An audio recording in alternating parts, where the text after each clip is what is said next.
How's it going?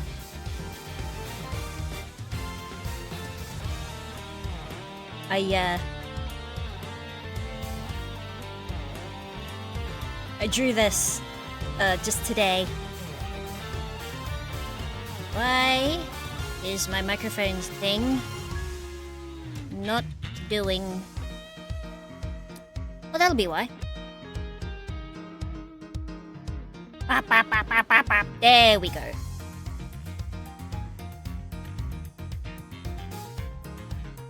Drivers decided to not to drive, is what they didn't do. Anyway, you may be wondering what the heck this creature is on the screen is. I drew that today because I realized, oh, it's Saturday, and I gotta be honest, I did not have a great week this week. And I'm gonna tell you all about it. So we had like monsoonal weather the last week and a bit, right? And we finally got to see the sun again, like Wednesday, I think. Because it's gotten warmer, which means it's too hot to rain. And I found out that ants, because my room's been swarmed by ants lately, well, especially this week, and I found out that the ants were nesting in two of my clothes drawers, which is absolutely absurd. In fact, if you'll give me a moment to picture in picture, because I'm gonna draw exactly how absurd the whole thing is. If I can make it to my thing, because my thing is in my desk is in quite the state, in terms of organization. So, ignore all those. Oh wait, can you even see those? No, you can't. Sillies. So,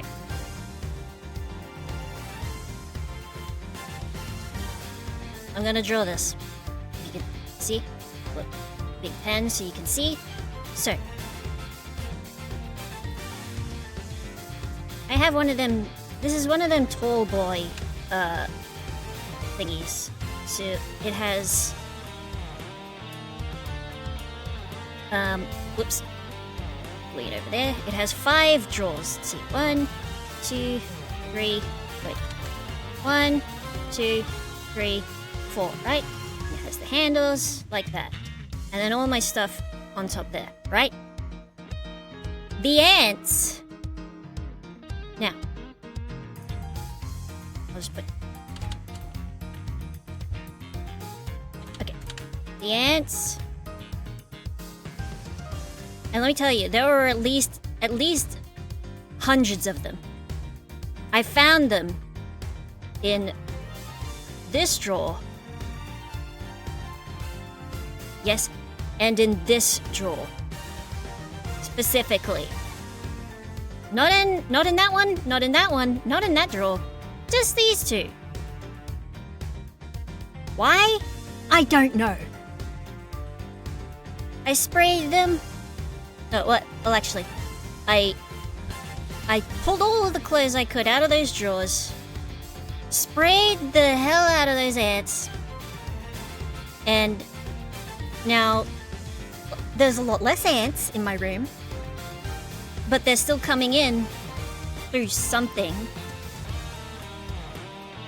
and they've been giving me grief because they come after my drinks, they crawl up my leg and make me itchy. I hate it very much. Anyway, I drew this just because I wanted to make some kind of Valentine's-esque. Whoops, that's not it. Some kind of Valentine's style thingy. And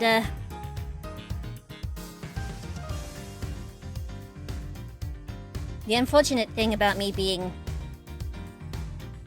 Like, I'm like a gray ace.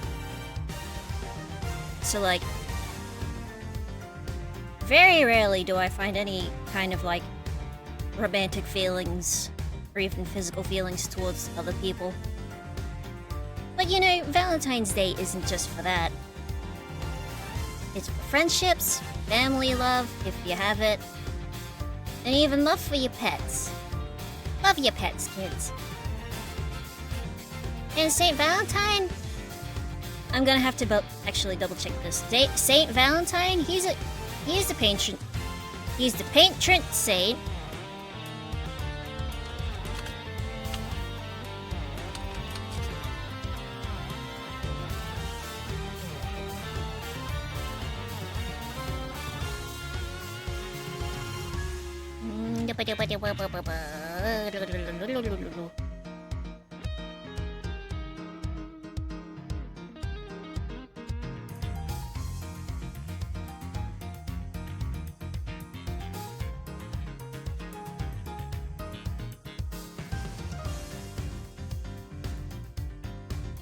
He is the patron saint of beekeepers, plague and epilepsy, probably for curing those afflictions, and for Catholics, he's the patron saint of Lesbos. Wink wonk.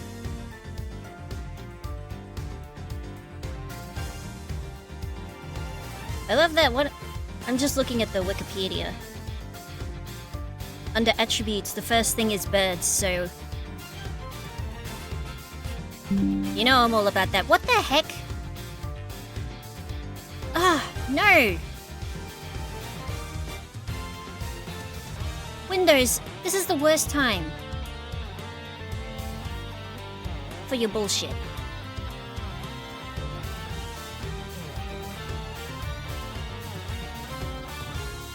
Pause you.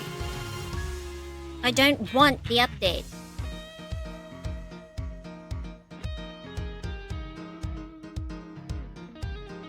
Absurd.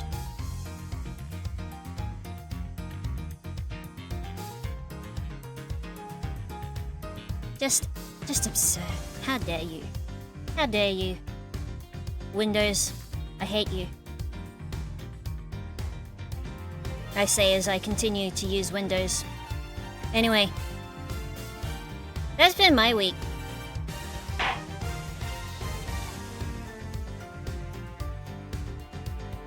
Oh yeah.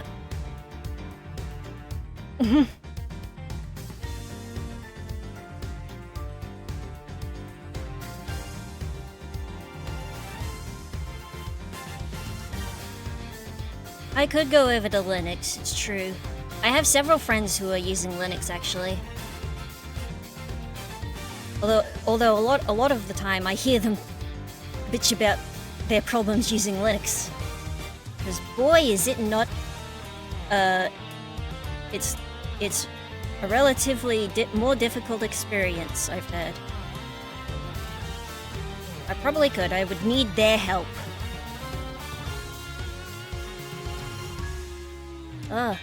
Anyway, I also took the time to mix a drink for tonight. It's Bailey's with like a bit of sake, because we didn't have vodka, and my sister was like, "Yeah, just use my sake." So it smells a little funny, but it tastes pretty good. Anyway, back into the game. Last we left off, what happened last time? Oh yeah, we found the well, and we found a other thing. We met Regina. We met some aminos. More aminos. Here we are again. Let's hope we can find something this time that will finally reveal the truth behind it all. Although that might be easier said than done. There's nothing left to investigate. can't be true. We have plenty of evidence that hasn't been explained. Judge Gavel's deduction yesterday. There is another possibility, one you seem to have overlooked. The well in the yard. Could a body not have entered the tunnel from there? In summary, the body must have been thrown down the well and moved to the workshop. Oh yeah, and I was very unagreeing with Gavel's line of logic. Just because of the whole loop-de-loopy, ness at some point during the show. Tell me, who else could have done that but Mr. Saint? Had Knight's body really been thrown down the well? The answer to that question will surely show us the way forward. But before we begin, I should tidy up my organizer a little. Unnecessary evidence removed. Remaining evidence rearranged. Let's see here. Huh. There's a cover on it. A dried up well slap bang in the middle of a prison? Figures they'd be locked. Well, luckily, I'm a master lockpicker. Want me to do my stuff? I think not. We'll do this investigation by the book. Oh, come on. Don't be such a stick in the mud. Whoa! Oh, what is it, Kay? The lock's broken. And from the looks of it, it's been broken for a long time. Dang. If that's the case, then anyone could have thrown Knight's body down the well. Or pulled him up through it. Judge Gavel's theory was that Mr. Saint carried out the murder here in the yard. Oops, I should move myself over a little bit so y'all can see the dialogue.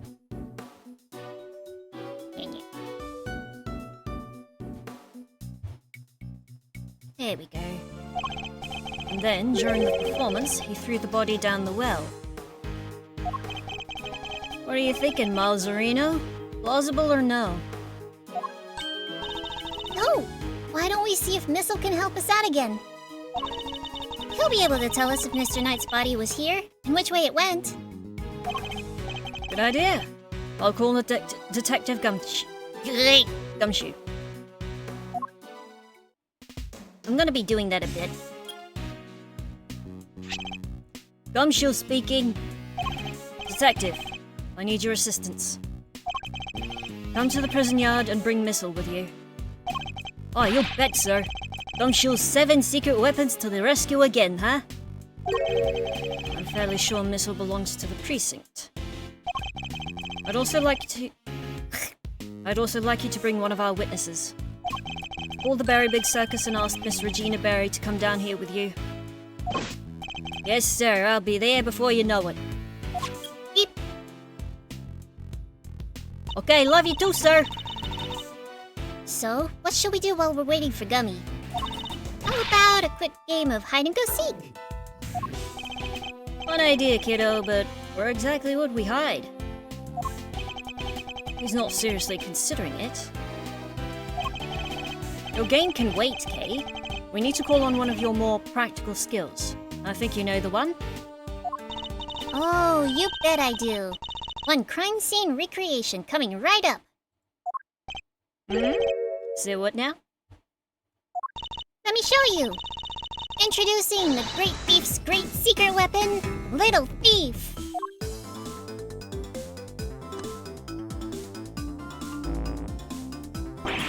Whoa! Screens appearing from thin air? This is some next level tech, little sis. Wanna talk me through the deets? What are you doing now? My nose is itchy. I'm inputting everything we need for the simulation. Allow me to explain. This is Mr. Thief. It's a device that can recreate crime scenes at specific moments in time, based on the data you feed it. How about I start us off with a recreation of what the yard looked like yesterday? Good idea. That was when they were in the middle of tearing down the stage.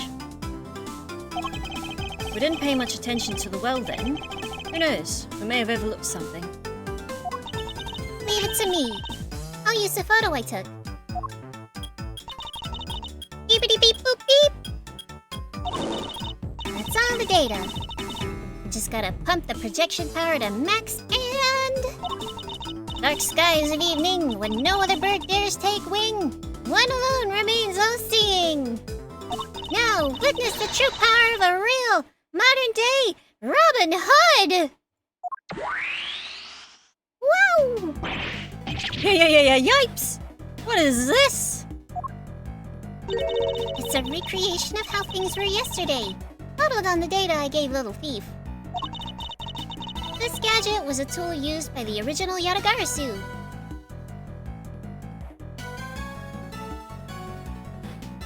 This sounds like a new theme, I love it. But they used it to plan robberies. Well, there's no harm in using it for something on the right side of the law now. Oh, but keep in mind that it can only recreate what you tell it to. It can't simulate things it doesn't have data for, and if the data itself contains mistakes, then whoops. I don't know why pressing Z immediately decides, oh, you want to skip the dialogue. Ah! No. And you'll wind up with those same mistakes in the recreation, too. But this particular recreation is based on Kay's photo, so we shouldn't run into any problems. That's enough preamble. Shall we get started? Wizenard. Don't forget, you can examine stuff in the recreation just like in real life. You can also present evidence to try to clear up any inconsistencies you find. Of course. Thank you for the reminder. Oh, that's right, I can use space key. Now, let's take a look at that well. How about before everything else? I want to look at everything else. These chairs must have been for the audience. Wow. I pity whoever had to put them all away. Really? Why? You clearly never had to fold up a bunch of boring chairs before, huh? Oh, this is the exact same dialogue as last week. That's fine. Every time I see this, like, start of this sentence, I think, you've clearly never used an air fryer. Not personally. I've told other people to do it, though. Oh, come on, Mr. Edgeworth. You gotta roll up your sleeves and help out once in a while. Nah, I'll consider it. Alright. Let's look at all this stuff. We should examine this area carefully. It may just hold the clue we need. 30 pounds. It's a metal weight of some kind. Looks like it weighs... The projection makes it a little tricky to read. Do you remember how heavy it was, Kay? Oh no, Edgeworth can't read. He doesn't have his glasses yet. Sure, it was 30 pounds. What does anyone need such a heavy weight for anyway? I also said this last time. 30 pounds is about, I think it's like 15 kilograms, approximately. It doesn't seem related to the circus show at any rate.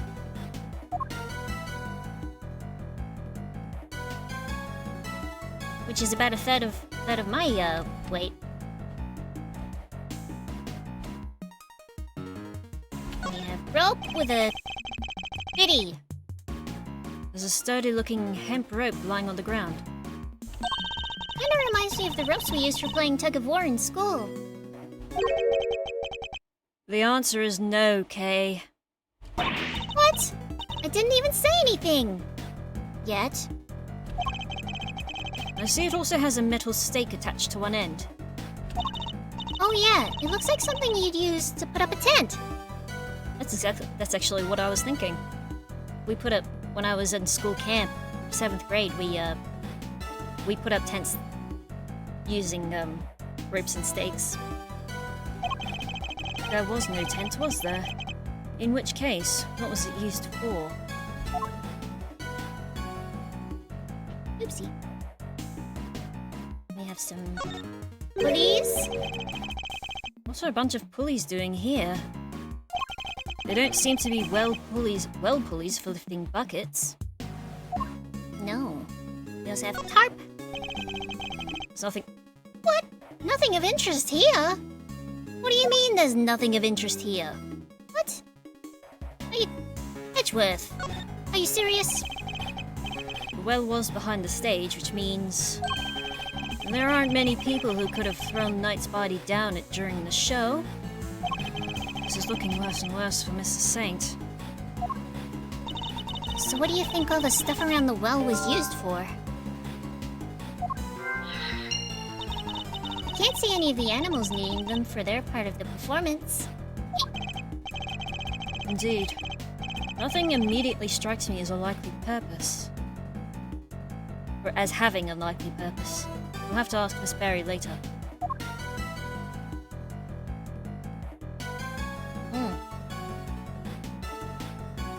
You can keep investigating. What do you mean? You don't believe there's more to be found? Really? Are you sure? What the hecky? What about up here? Looks like this was designed for raising and lowering a bucket. No sign of the bucket, though. Okay, that must have been it. Yep. The stage! Yes, this is where the circus station... Oh, God. First tongue twister. Yes, this is where the circus show stage stood. There we go. Do you think people would be interested in a Great Thieving show? Ooh. Great Thief themed stage show would be fun. I'm sure the police would be very eager to attend.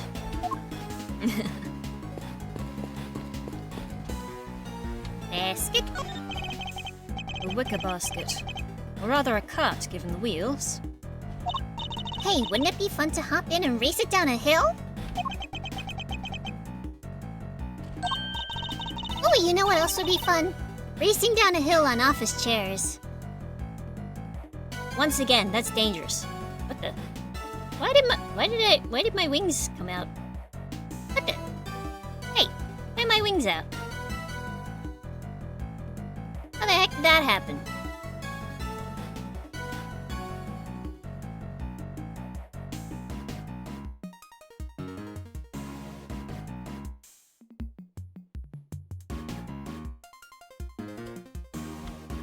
That's what happened. Okay. There we go. Where did any of that come from? We have some crates. What was the name of our trunk-happy friend again? Isaiah, the Asian elephant. Oh, of course, how could I forget? It's such a simple name, really. Not exactly inspired, though, was it? Was Miss Berry having an off day when she came up with it? Oh my gosh, Mr. Edgeworth, not in front of the poor elephant herself! It's a simulation! I suspect that's about all there is to find for now.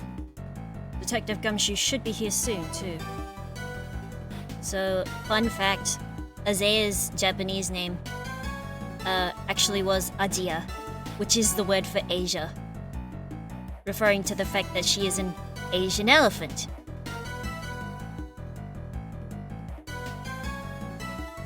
And, similarly, I believe, if I remember correctly, Money the monkey was named Rusa, which is backwards for Saru, meaning monkey. A dog is going off in the street.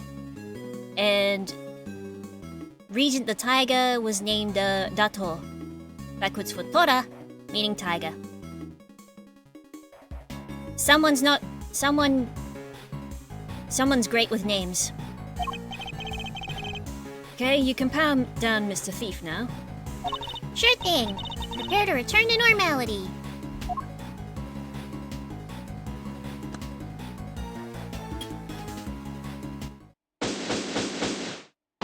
Oh, that was a short one. Sorry, sir, I came as quick as I could. Yay! Missile? Oh my god. He's angry. Huh, speak of the devil. Ah, Detective. That was indeed impressively quick. Ah, you know me, sir. I never did like to keep you waiting. Thanks for coming all this way too, Regina. No problem. This seemed way more fun than rehearsals, so I ditched them for the day. It's very much appreciated. Oh. How chivalrous. Alright, Detective. Let's get started with Missile. Yes, sir. Hey, Missile! Over here, boy! What's the matter? Come on, boy, come on! Ooh. What's wrong with him? Oh, looks like he's scared of something, sir. Couldn't be the crocodile that's on the other side of the yard. Oh, it is. Alligator! Guess he's not a fan, sir. Well, I doubt he'll be of much help to us like this. Any other bright ideas, Malzarino? Yes, actually. Miss Barry, would you mind lending us a hand? Oh, I'd love to! Just tell me what you need. Trying to reach my head voice for this one. It's not easy. Not when I'm 30. Do you want me to teach Allie some tricks? I don't doubt she could do it, but... nothing quite like that. I'd simply... good. I'd simply like an account of what the yard looked like during the show. Excuse me. I like where this is going. You're thinking of using a little thief again, am I right? If you'd be so kind.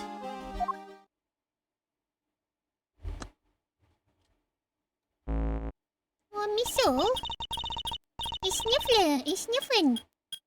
Snuff, snuff. Okay, I've plugged in all the data, firing up the simulation.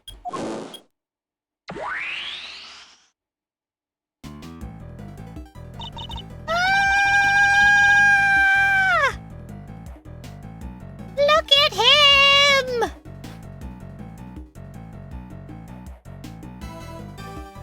Simeon! Cutie! There you go. This is what the yard was like during the show. The time at which the body was purported to have been thrown down the well. Oh wow! This is so amazing! It's like magic. No magic here. Just sweet, sweet data. Which is why...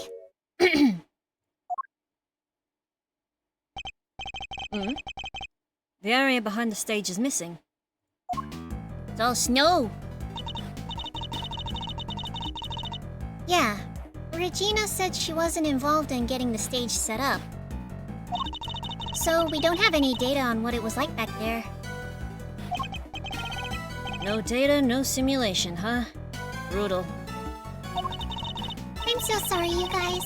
It's all because I let Simeon do everything by himself. Oh, no, it's all my frilly associate's fault. Objection, Fender? What did I do?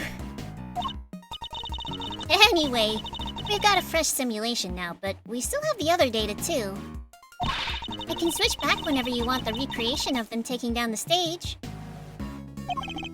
So we can examine the scene both during and after the show. And switch between the two at will. I can switch between recreations by using the button to talk with K. The talk button. Now then, let's continue our investigation, shall we?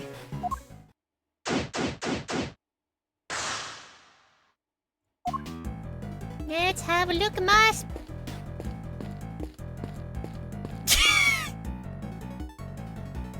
I love video games so much, guys. The chairs are lined up neatly for the show. Though we know there were a few empty seats during the performance. Huh. Something about this space. The way the seats are arranged? Reminds me of a karaoke contest I entered as a kid. You entered a karaoke contest. I sure did. And I came in second. Even in the depths of night when no other bird dares to take flight. One of those... I am not in the state to be freestyling melodies. Tell me you didn't actually sing that. I sure did. She did well to take second place. Or perhaps stole is more apt.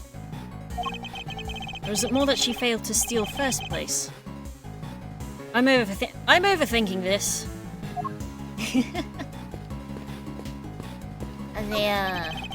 It's the pen that held Azea, the Asian elephant. Now empty, as the lady herself is on stage. I wonder how they got her in here the first place. Crane, probably. You ever seen Operation Dumbo Drop? What do you mean? Well, the entrance to the yard's people-sized. There's like a gazillion megawatts pumping through that fence. Kinda risky, no? Not if one turned off the electricity. Yeah, but then all the prisoners would escape. No, I mean, I'm sure they'd have several different grids. Through an entrance blocked by an elephant? I think not. This is a real puzzler, all right. I'll need to give it some more thought. She seems to be enjoying the challenge. I'll leave her to it. What are all these? They look like giant acorns. The basket was empty in the other recreation. Oh yeah, but it was definitely empty in the photo I took, too. Oops, sorry. I made a mistake when I was filling you in earlier. Oh? That basket's for holding Azea's food, but... on the morning of the show, all the apples that were in it had vanished. Oof! Excuse me? I totally forgot to mention it. Sorry. Disappearing apples. I should make a note of this.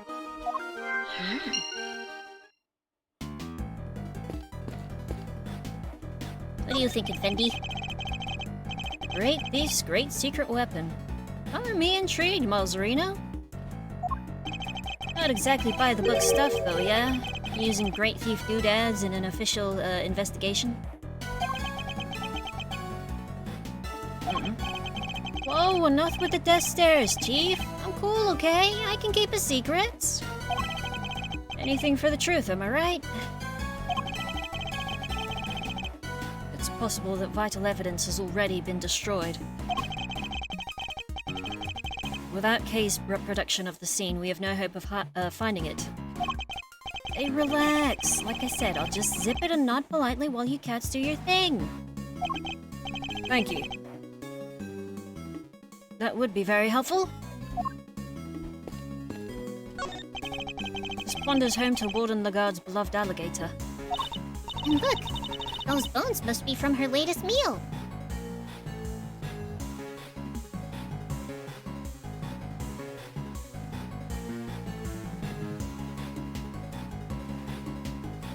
Can alligators and crocodiles spit up things? I didn't think they actually had like a vomit reflex. I somewhat doubt an alligator could pick a carcass clean like that. No. You think? I got the feeling she was rather ladylike in her own way, actually. If you say so. Well, I do. I kinda have a sixth sense for these things. Interesting talent, though not one I'm particularly envious of. What else we got? Cute boy! A story of forbidden love between a tiger and an elephant. I wish I could have seen it. Wish I could have seen Simeon up there on that stage, too. Oh, he was wonderful. The way he flew off that stage. Ah, yes, that scene.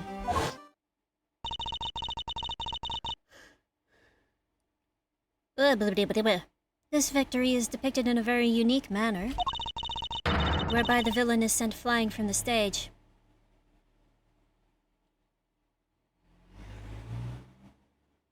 Someone leaving my street? Alright. Having been ejected from the stage in this manner, the villain no longer appears in the performance.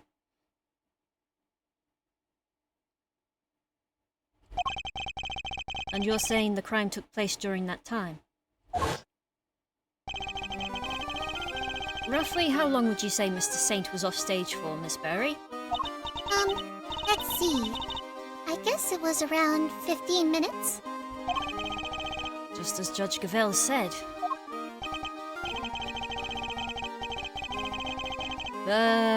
Isn't it pretty hairy, health and safety-wise, having an elephant fling a guy off the stage? Not at all. I say it's very gentle. I'm not sure that changes much if she flings him gently or roughly. Too gentle, in fact. When we first rehearsed it, she barely nudged him. But by the end, he was flying off that stage. Not because of Isaiah, though. Simeon had figured out some kind of trick, apparently. Isn't that amazing? Trick? Do you have any idea what kind of trick? Who, me? Oh no, it was Simeon's big thing. I wouldn't know where to start. An idea is bubbling away in my brain. Let's talk to her a bit more. So do you come to visit the prison often, Regina? I sure do. I have so many little friends here, it's wonderful. And they're all such sweeties, the old faces and the new. I made a new friend only yesterday. Allie's just the cutest. Cute. That full-grown alligator lurking in the depths of the pond? Are you sure about that? Can't help worrying. Can't help worrying you could just walk up and then... chomp! You know? Yeah, what if that crocodile sneezed? You know what? Don't worry about it. Oh, don't be silly. She'd never do anything like that. Especially since she's not doing great. I heard she hasn't been herself since yesterday. I'm so worried about her. You guys are worried too, right? Right?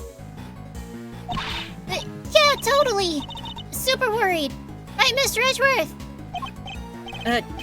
Yes, super. Don't rope me into this.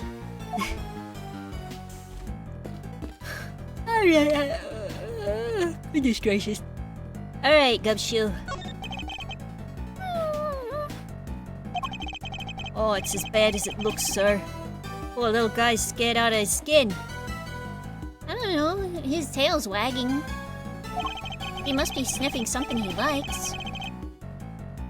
I'd hope they haven't tracked that scent again, but that clearly ain't in the cards now.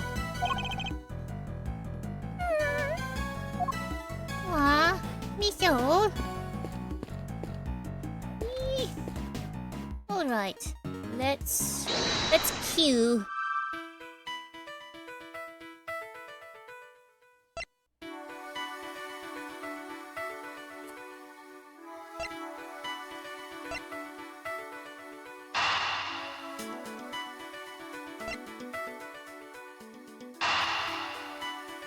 I think this is it. See how we go. Yahoo! The trick Mr. Saint performed for his big scene. Would it have something to do with all the items we found by the well? Okay, I'd like to have another look at the equipment around the well from yesterday. Can you have Mr. Thief bring up the recreation from when they were tearing down the stage? You got it.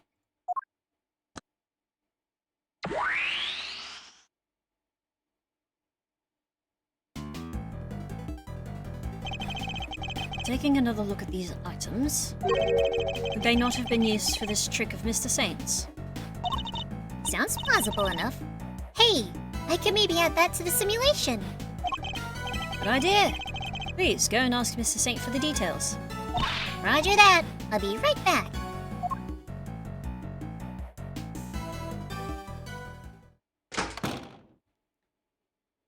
Two minutes later. I'm back! And he told me exactly how he did it. Excellent. Well, how does it work? Please, tell me once this jet goes over. And it's gone.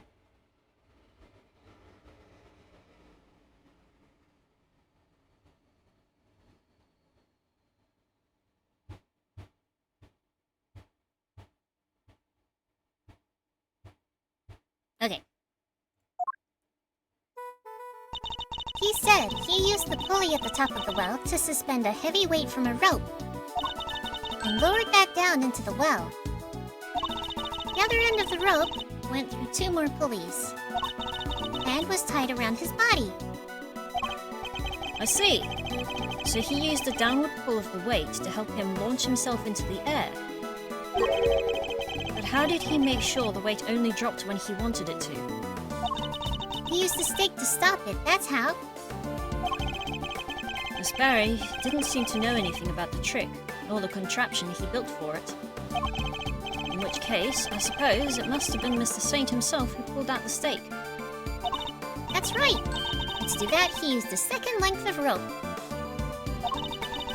He tied it to the stake, and then, when he gave it a sharp tug... Meow. The stake was released and the weight dropped down the well. It's a great trick. I have to steal it. This one has to go in the Great Thief's repertoire. It may not be quite that easy. These kinds of circus tricks can require years of practice to master. Simply stealing the idea won't be enough. Yes, you'll have to make it your own. Alright, practice it is then. Well, before you run away to do so, would you mind updating the simulation? Alright, then we can see how it all worked for ourselves. Okay, I'm switching back to the recreation of the performance.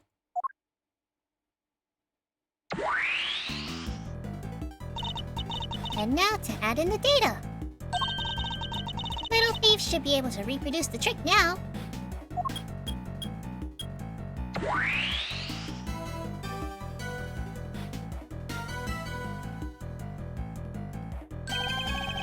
So this is how Mr. Saint performed this trick. His trick, rather. Very heavy weight, 3 pulleys and 2 lengths of rope. Simeon's full of surprises, huh? Yeah. I mean, dropping a weight down a well to help him fly off the stage like that? That's genius. Indeed, but I imagine he would have needed quite a lot of weight. More than himself, at the very least. It would have taken some serious pull to lift him into the air like that. Yeah, 30 pounds would not cut it. Yeah, and probably a ton of practice.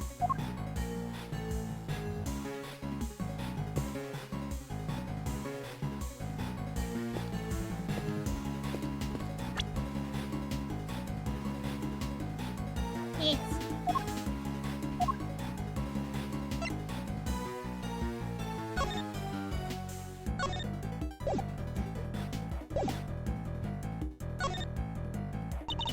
What is it, Mr. Edgeworth? Oh, nope. I don't want to do that just yet, I don't think.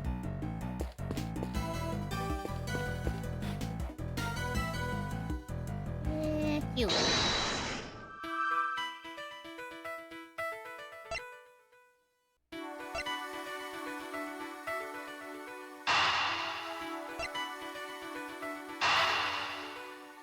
feel like this makes sense.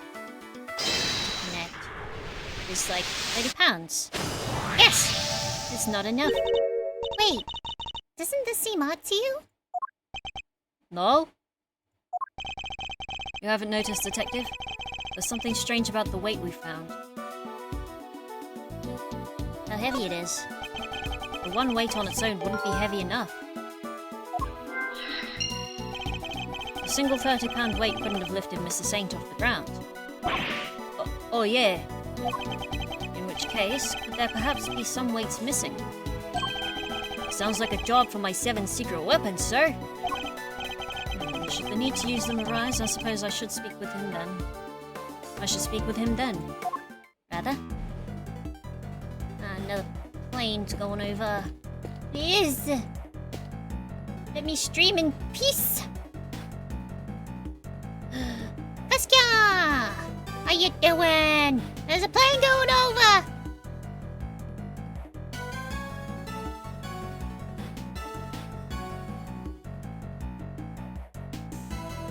Yeah, I'm doing okay. Despite the weather going from monsoon to heat wave in the span of a few days, and finding two nexuses of ants in one tall boy draw set. But that's neither here nor there. Don't say a word, sir. I know just what you're looking for. It's written all over your face. It is. Missile may be temporarily out of action, but my fishing rod's good to go whenever you need it. Yeah, let's go fishing! Oh, and if you want to give the metal detector a shot, I have that too. The metal detector! I've never seen him so excited. I'll be sure to let you know if I need either of them, Detective. Yeah. I hope your week has been alright. How do I let him know that I need the... Nope. How do I tell him I want the fishing rod? I want the fishing rod! How do I tell him I want the fishing rod? Metal detector. Wait. Apples. Wait. Will this work? Yeah. No.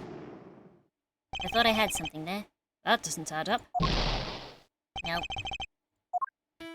Think again.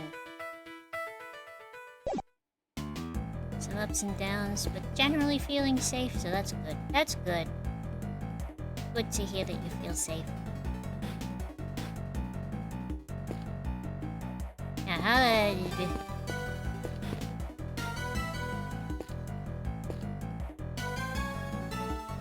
Hey. Hey.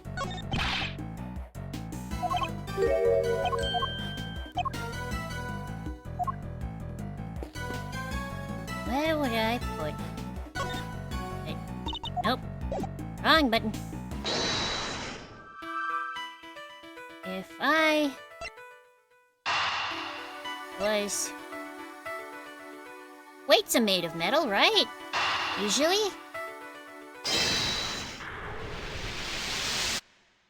Hey!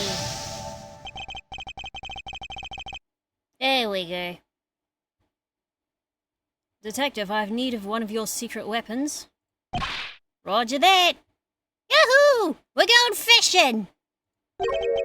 The metal detector, if you'd be so kind. Oh, jeez. I'm never gonna get to use my fishing rod. So, before we get started, let me run you through how the metal detector works, sir. It's simple enough. It uses this sound. Boink, boink, boink! And this gauge to tell you how close you are to something made of metal. The closer you get, the more strongly it'll react.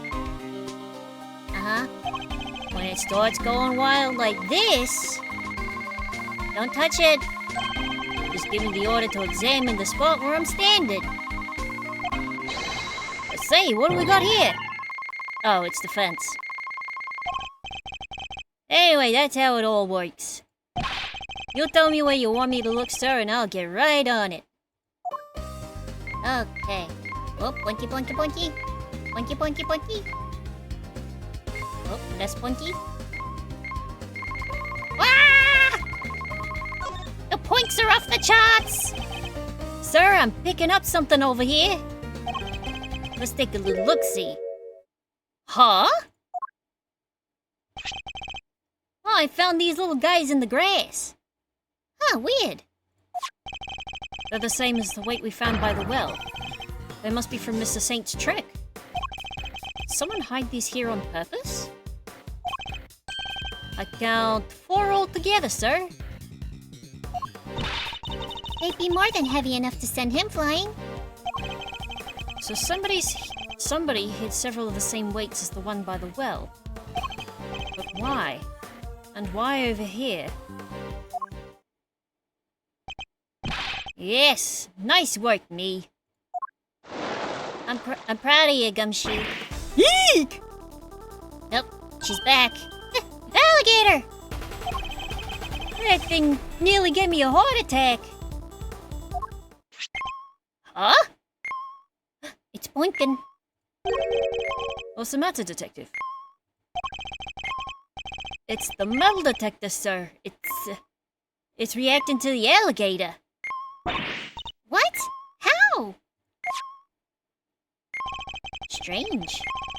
You're sure it's not responding to the weights we just found? No, sir. I'm sure this is something different. And I'm sure it's coming from the alligator. And she's gone.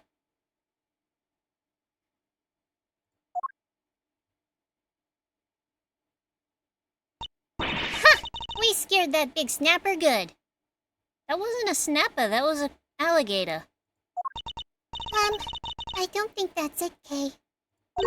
Huh? Then what is it? Allie hasn't been herself lately. That's the name. Ellie, the warden's favorite pet. I should look up what Ellie's Japanese name is. In the thing. Hold on. I'll get out the wiki.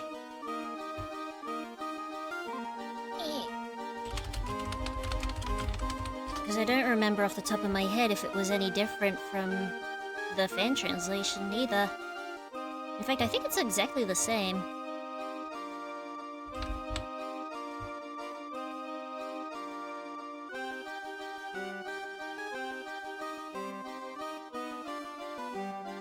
Oh yeah, her name is Allie in all versions. Buddy.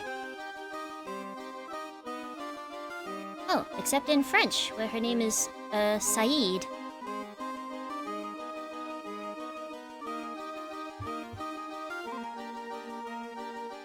Interesting. She wouldn't even look at the food warden the guard brought her yesterday. She was acting as if... I don't know. As if maybe she'd eaten something that didn't agree with her. Maybe... Sorry, going down my street. Maybe the metal detector was responding to whatever she ate, sir. Oh no! What if she ate one of the weights? I highly doubt that even an alligator could swallow a 30-pound lump of iron. So what did the metal detector actually pick up? And why would someone hide those weights? Perhaps I missed something when I looked at the equipment by the well. Hey, could you recreate the scene again? Coming right up.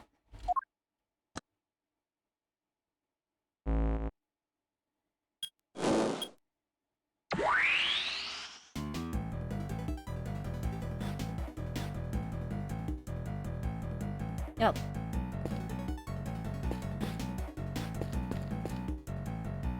Now are they gonna let me look at the top? Let me look at the top. Must scour the scene and look at anything that something's my attention.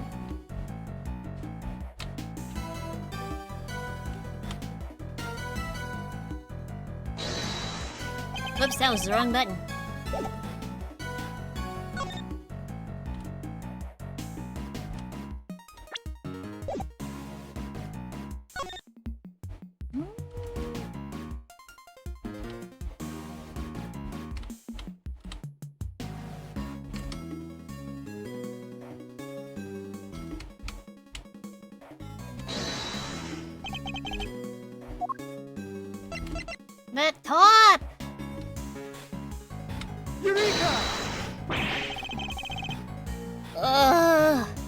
This piece of evidence reveals a contradiction in the scene of the crime. Gonna need some specifics here, Mr. Edgeworth. I've gotta say, I don't get it either, sir. Well, if you look here... How is the top not a thing we've addressed? Come on, sir, you gotta give us more than that. Yes, this contraption. It's missing something.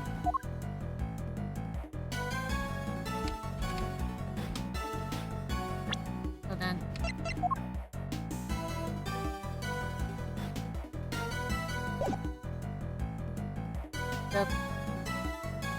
Wait. Ah! I should have known. This be related to the evidence somehow. Eureka! No? Wait. Oh! Took me a minute, but I think I saw it. Eureka! No? Still?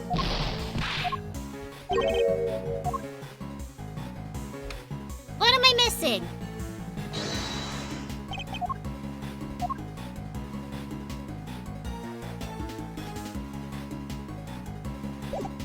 Oh, wait.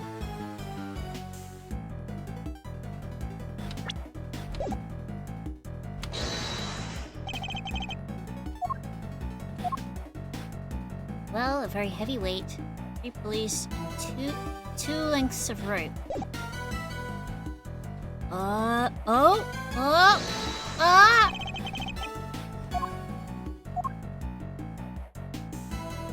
Eureka! I got it!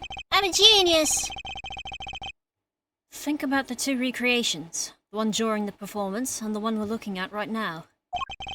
There's a major difference between the 2. Namely, that one of the ropes is missing. First try! Yeah, all those other ones were just practice, really. Oh yeah! Mr. Saint's trick wouldn't work with only the items we see before us. So what happened?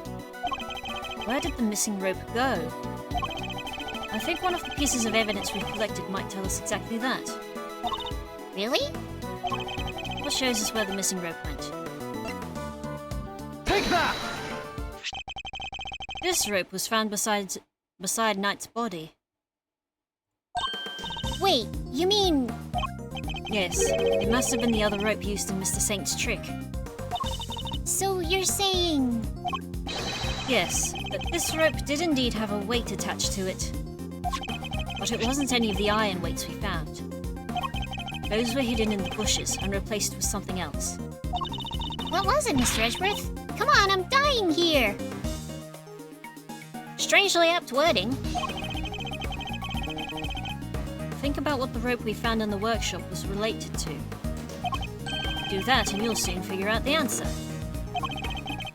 The weight dropped down the well in place of the iron weights was... Mr. Knight's body. Like I said last time. Take that! It can only have been Knight's body that was dropped down the well. What? Mr. Knight's body was the weight? Yes, that's what I said. Somebody first swapped out the weights used for Mr. Saint's trick. Then Mr. Saint used the contraption to make his exit from the stage. When he let the rope around his body loose, both the rope and Knight's body fell to the bottom of the well. That rope was never used to restrain Knight. It was used to suspend his body halfway down the well. I knew it. From this, we can easily see why most of the weights were hidden. So that no one would realize they'd been replaced with a body. Precisely. We can then further deduce that they were hidden by the killer. Whoa there, gang. Wasn't poor old Bronco stabbed in the neck? Yes. Wouldn't there be blood everywhere, including down the well? No.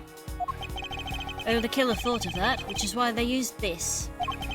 What did the killer use to stop Knight's blood from going everywhere? Finally, we're addressing the bloody top. Bloody top. Take that! This tarp was found with the body.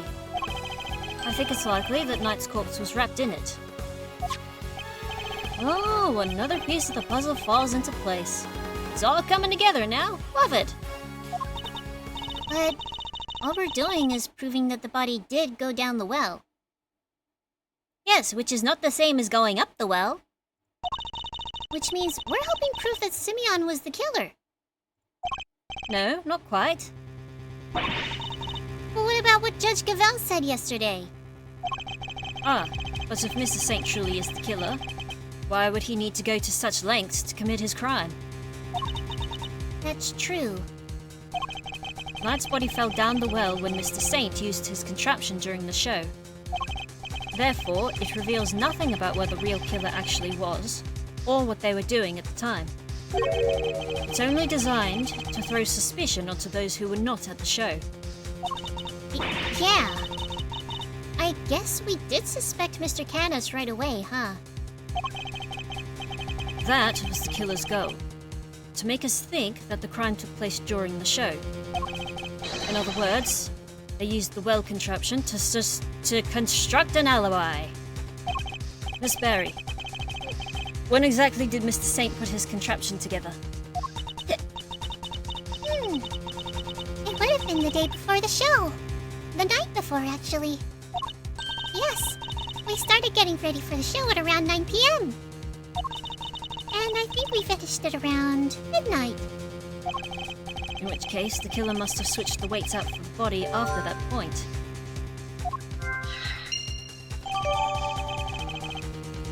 Trick data. Updated. Did Canis know about this contraption? Even if he did, he wouldn't have been able to do much with it. It doesn't seem like his style. I highly doubt that he taught his dog to suspend bodies halfway down wells. Wouldn't surprise me if he did. Which means Canis isn't the killer. Yeah! Woo! We've ruled out one guy. What's the next thing?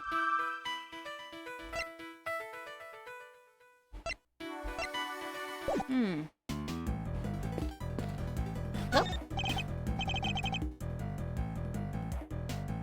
I thought I saw something at the corner of my eye. But I guess it was nothing. Maybe it was Steam telling me that one of my friends is playing a game. Mr. Edgeworth, I think I've cracked the case, sir. What if the killer was an invisible man? Oh, gumshoe. Did you watch that movie? Go on. Well, the weapon came out of nowhere and nobody knows how the body was moved. None of that makes sense until you put an invisible man in the picture. But you can't put an invisible man in the picture. You can't see him. Detective, don't tell me you think invisible people really exist. Oh, who knows, sir. But it'd be fun to see one though, huh? You can't, though. They're invisible.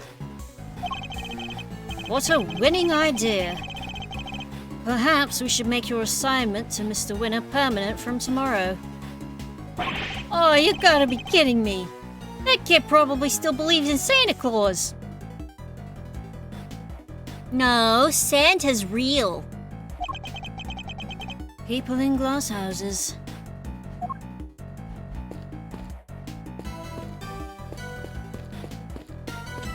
What? Oh, I see what I've done here. I see. Oh, hello. This pond is home to Warden Lagarde's beloved alligator. And look, those buns must be from her last meal. We saw this before. Why did that...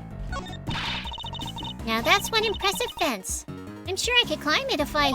Please don't. It's electrified.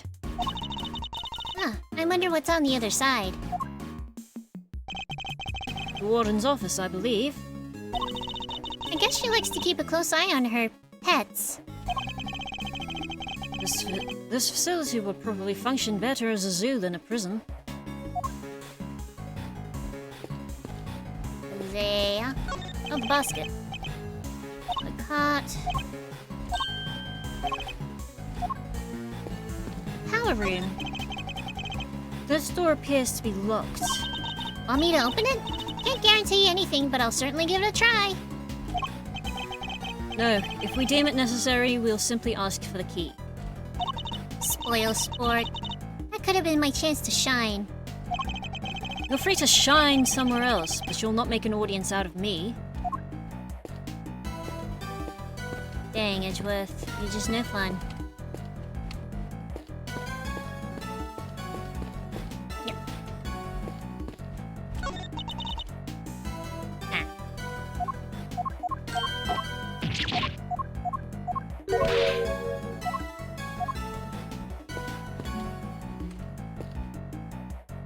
Is there some... No? Is there something perhaps we can logic puzzle through?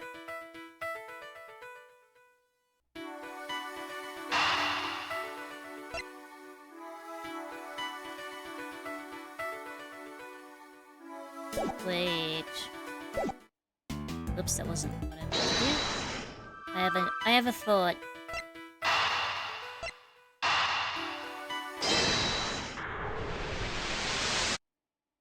Nope. I thought maybe... That doesn't add up. I better think again. I thought, oh, the disappearing apples, because it was where the body was hidden, and they put apples over him. Like how the body was hidden in Turnabout of Flame. Oh, that makes sense. The apples in the basket were likely eaten by Isaiah. Really? That's strange. I made sure to put the cart where her trunk couldn't reach them. Are you sure about that? Oh yes. It was still full of apples the night before the show. Then we must consider the possibility that the cart was moved to somewhere within Isaiah's reach. A large basket full of apples wouldn't have been moved by the wind. Oh, I could go for a bushel of apples, which likely means somebody moved it for a reason. So before the show had even started, the cart had been moved and its apples eaten. Yes, that seems to be the most probable timeline. Let's update the recreation, Kay. Will do. I'll add that into the simulation of the performance then. Let me just change back to that recreation first. Updating based on what Regina told us now. Speaking of apples... Here, all done. Yes. Little wonder it smelled of animals. It was being used for the elephant. To hold Isaiah's apples, right? Yep. It was full of them the day before the show. So they vanished overnight. Ooh, did you figure something out, Mr. Edgeworth? Well, Isaiah looks like she's still a little baby. She's growing. Quite possibly. Yeah, speaking of apples, I just remembered there was a website I found once. It was called like, I'll see if I can find it. It was a website, just yes, applerankings.com. The definitive list of good and bad apples. It is amazing. Amazing website. You just look at this like...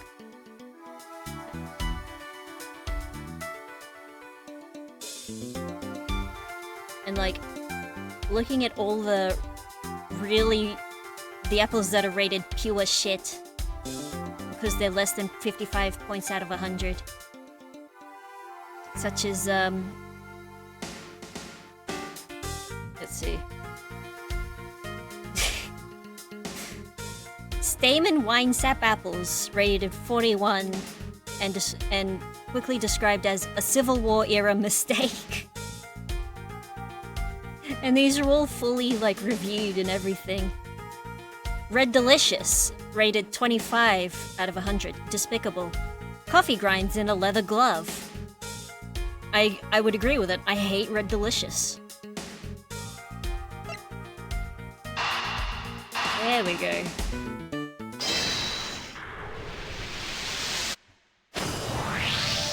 There we go. Like if you've got an evening to waste, applerankings.com is definitely one of the better ways to do it, I think.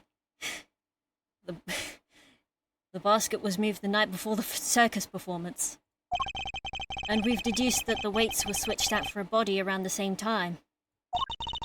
Hard to chalk that up to coincidence, huh? Then the next question we should be asking is, why was the cart moved? I think I can hazard a guess. The cart would have been blocking that door. Which can only mean... that somebody needed to open it. Now, let's see what's... Oh, great. It's locked. Let me ask a guard for help. Hey, Mr. Guard! Oh, that's right. Edgeworth said she wasn't allowed to lockpick. Yes, miss. What can I do for you? Oh, that was fast. Guard, where's the key for this door? Oh, the warden keeps hold of that. I'll go ask her for it.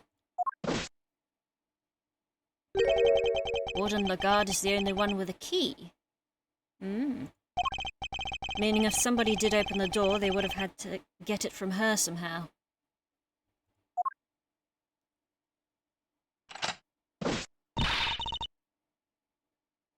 Thanks for the help. There we go. Look at all these breakers. They must control the electricity for the whole prison. So we're thinking somebody got in here the night before the show, right? But why? What were they trying to do? Well, I doubt they came here by mistake, thinking it was a break room.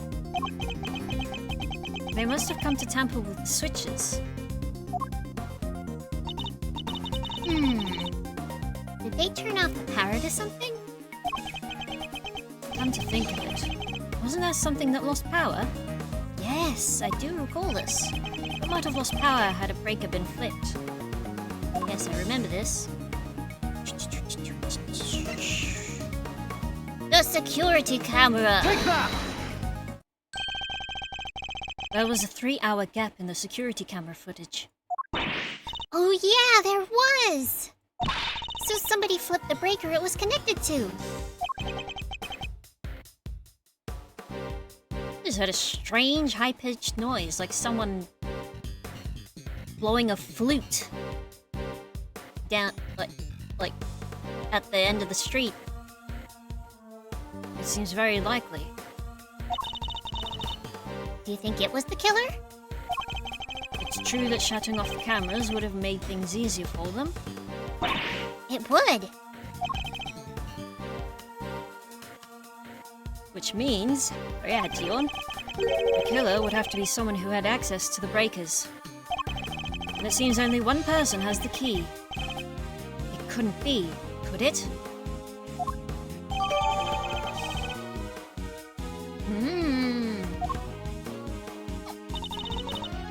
Alright, little thief. Your work here is done. No! I want to keep looking at Simeon. My boy. My good boy.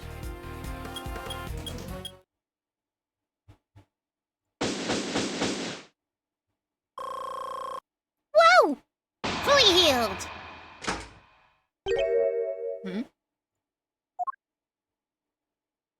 Oh no, not again. The two stooges. First on the scene. The early bird wins the worm. Good morning, Mr. Winner. But you... How'd you get here before me? Good morning, Mr. Edgeworth. I see you've made an early start. I see you've made a late one, Judge Gavel. This is not my only case. I am a very busy woman. Not all of us enjoy the freedom of a prosecutor relieved of his only current responsibility. Well, Oh, I do apologize. I meant, of course, an associate attorney. an ass.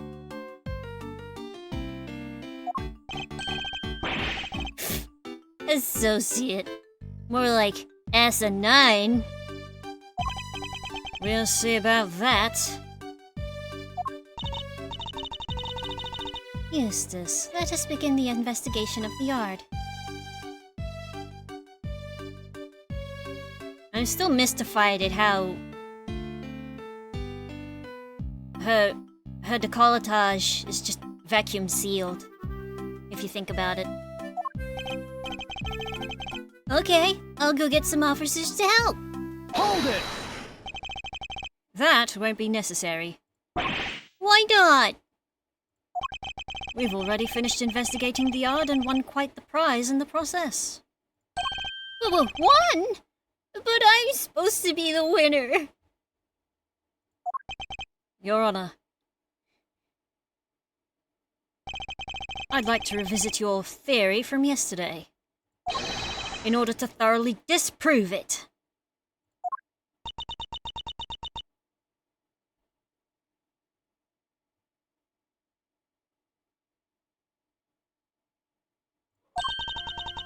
I would caution you to choose your words carefully, Mr. Edgeworth. As I am sure you remember, your badge is in my hands. No, it's not. Your hammer is in your hands. Your telescopic gavel.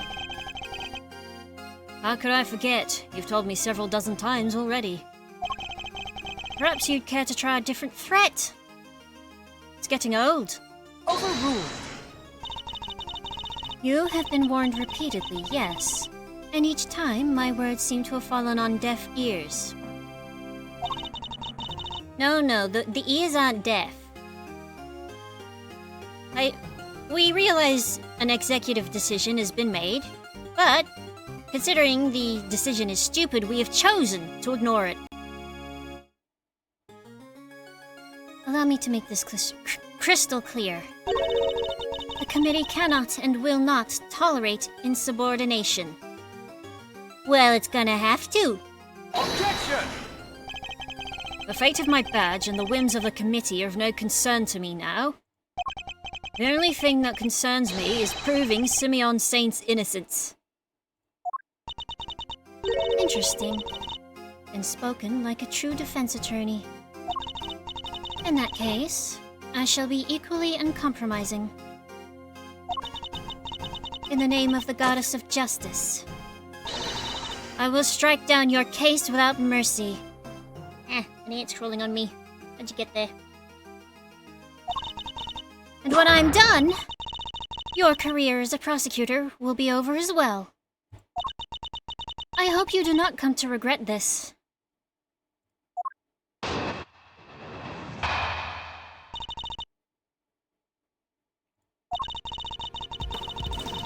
My theory remains the same as when I related it to you yesterday. there's another plane going over, good damn it. Mr. Carterato did not see Mr. Knight's body when he passed through the tunnel.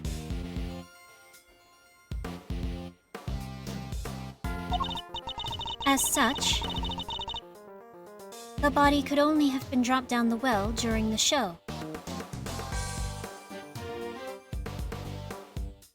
That I can agree with. We both know the only one who could have dropped the body down there during the show is Mr. Saint. That's still your assertion. And you can prove it, of course.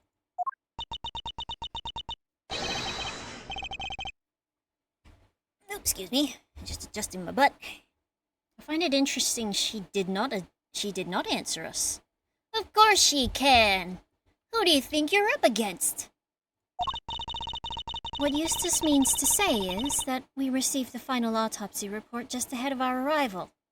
God damn it, can't believe it's been updated already. Truly is a very busy woman. Busy looking after baby Winner. Baby Winner!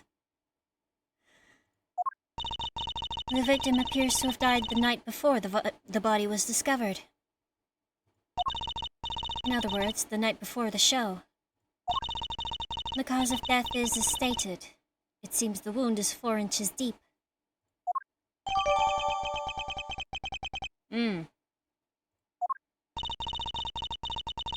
Simeon Saint was off stage for a period of 15 minutes. That was plenty of time for him to throw the victim's body down the well. Judge Gavel hasn't investigated the yard yet, which means... I fear there may be something of a flaw with your theory, Your Honor. You seem very confident of that, but do you have any evidence to prove it? Yes, I think I just might.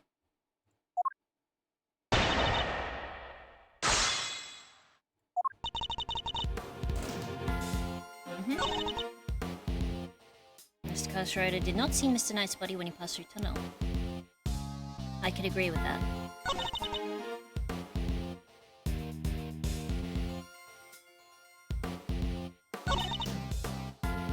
Hold on, actually, let's press this. Hold it! Just to be safe. Isn't it possible that Mr. Cartwright simply failed to notice the body? Assistant to the Associate Attorney. You have been through the secret passage, have you not? Gavel, you don't just ask someone if they've been through the secret passage. Come on now. I thought you were a lady. Whoa, how'd you know? I noticed mud on you yesterday. On that charming key in your hair, to be precise. That's incredible. You could be a great thief with eyes like that. Answer me truthfully, in the name of the goddess. Would you, or would you not, have noticed the body had one been present?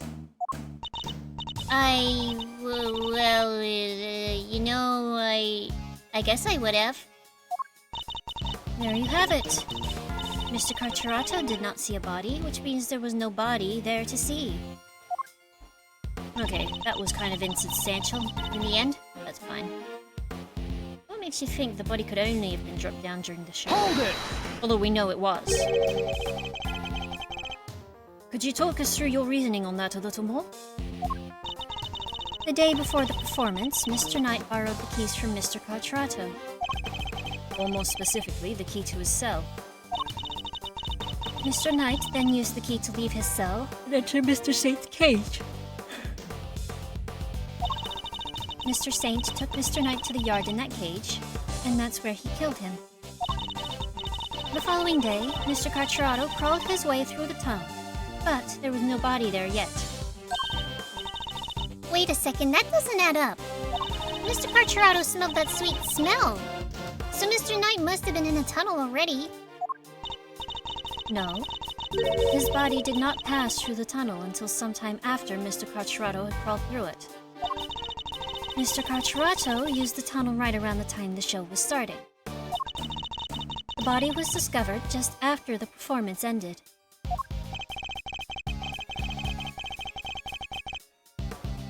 From which you deduce that the body could only have been thrown down the well during the show. The body. Yep.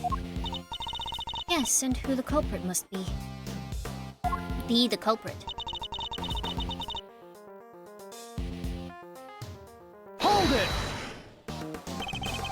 Are you sure about that? Could nobody else have done it?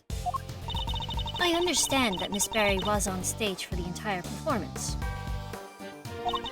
Most of the prisoners were watching the show, and those who were not have plausible alibis.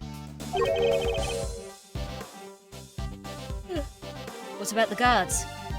Well, they're not named, so they're not consequential. They too were watching the show, as was the warden. How can you be so sure? A guard could have easily approached the well unnoticed. None of the guards left their posts during the show. I've checked this for myself, you know. I took statements from each and every one of them. Ugh. She's thorough, I'll give her that. Are you finally ready to accept the truth? That the killer could only have been Simeon Saint? No! Judge Gavel hasn't carried out a full investigation of the yard yet. I wonder if that was meant to be in the thought format. We text. Oh. Which means we've got the advantage for a change. I should review the evidence we gathered during our investigation of the yard.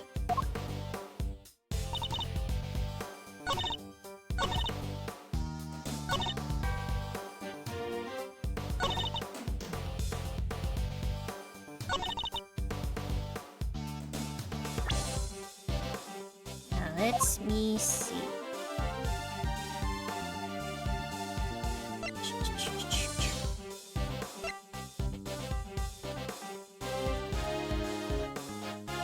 I want to say this is right.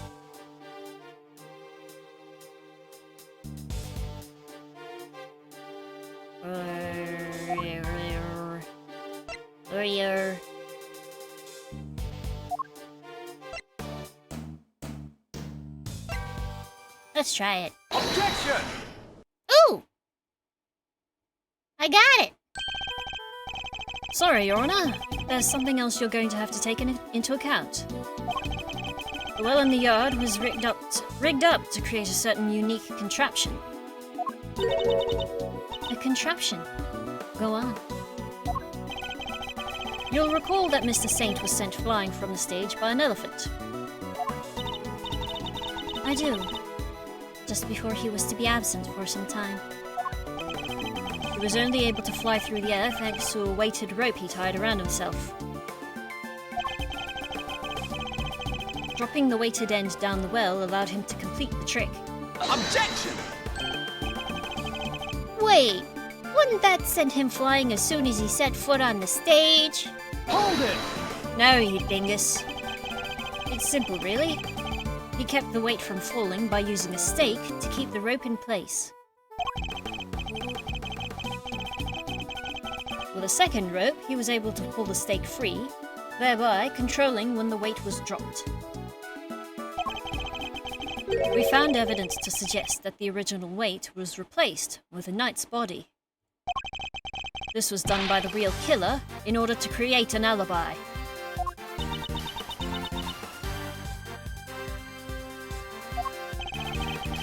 The estimated time of death tells us that the murder took place early in the morning.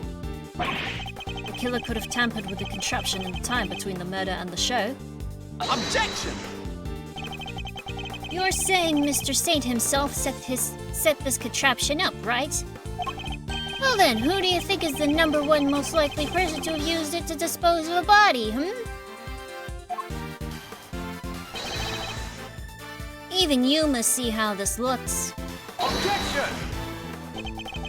If Mr. Saint was the killer, he could have simply done as Judge Gavel theorized, without these extra steps. Miss Barry, Yes? does anyone else know how Mr. Saint's trick works? Well, let's see. We had to get the prison's approval on what we were going to perform. So I don't think Simeon's the only one who knows. There you have it. Overruled! Interesting. You have certainly been diligent in your investigation. Vigilant, even.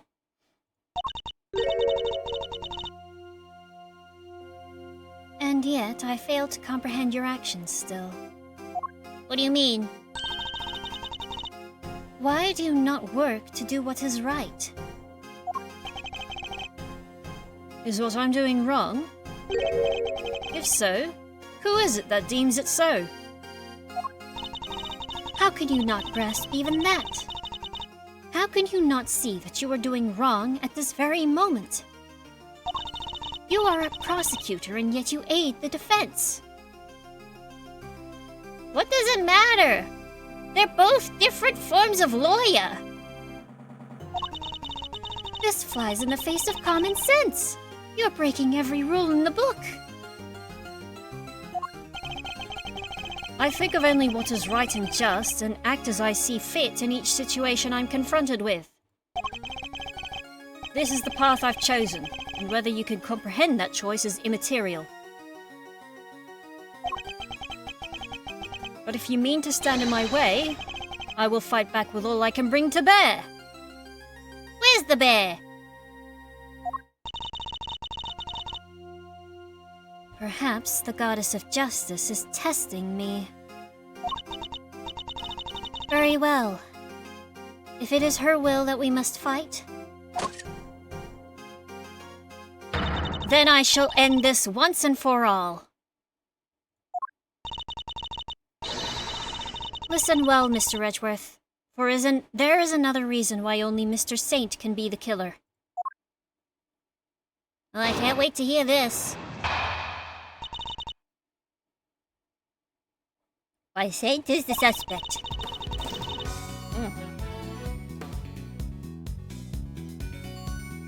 If the body was moved from the yard to the workshop, then Mr. Knight must have first been brought here to the yard from his cell.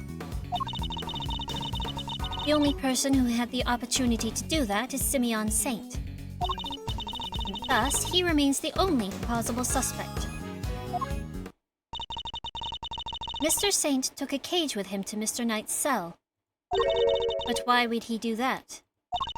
Why take such an unwieldy object all the way to the holding cells?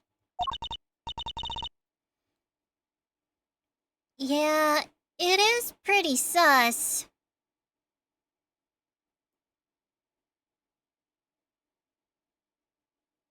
Dun dun dun dun dun dun dun.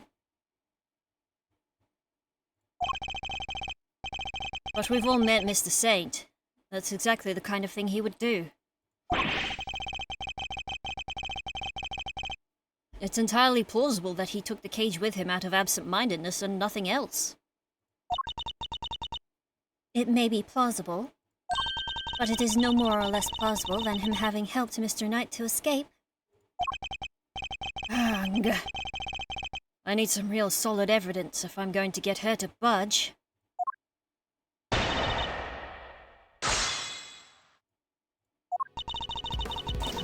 If the body was moved from the yard to workshop, then Mr. Knight must have been first have been brought here to the yard from his cell.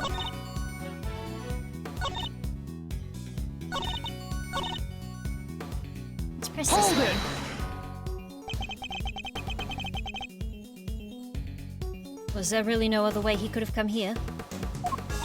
Mr. Knight was awaiting trial.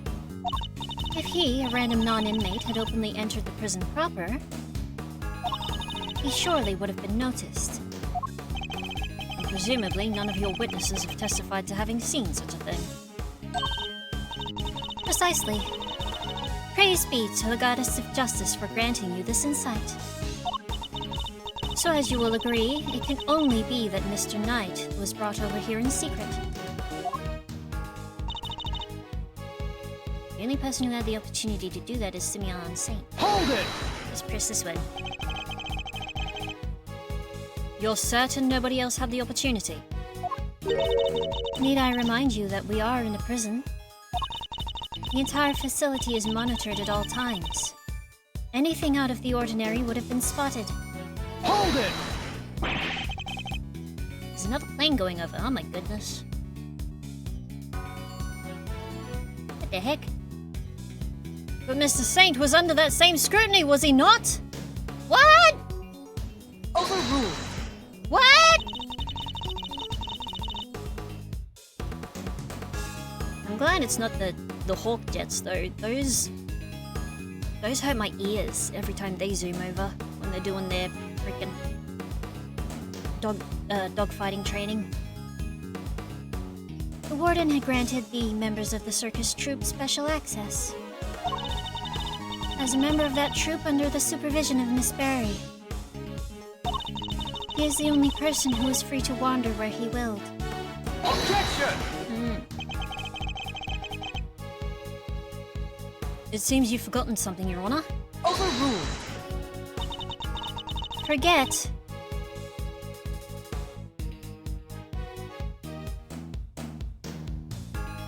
Oh, you live near an airbase. Where you live too.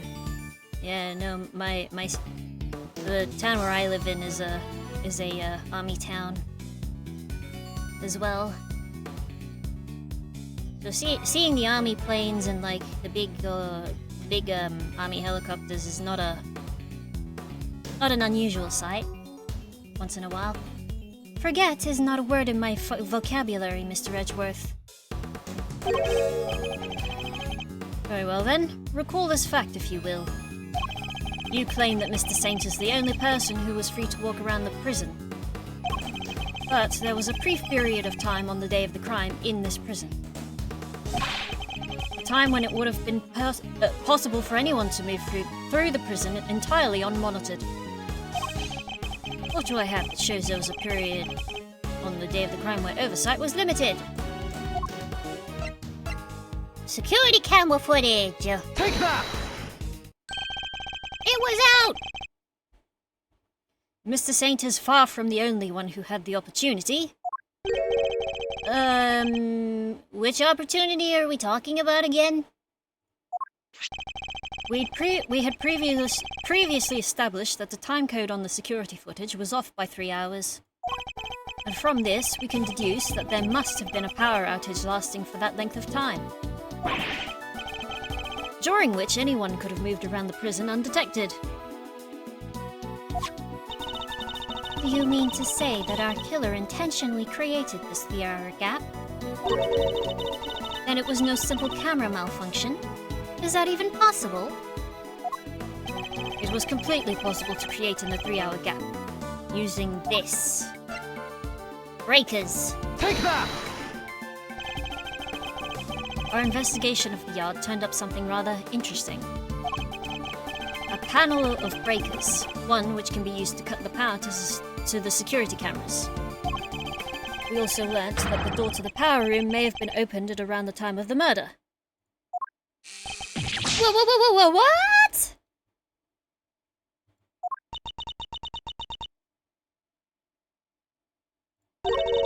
Such a shame. To see one so capable fall so short of the mark. What do you mean? Mr. Edgeworth knows what he's doing. Then how does he explain the lock on the power room door? Oh yeah, it was kinda locked up tight. And the warden's the only one with the key. Yeah, let that one simmer. Those breakers are vital to the prison's infrastructure. So I very much doubt that anyone could have gained access to the power room's key so easily. True. Not anyone. Someone could, though. Objection!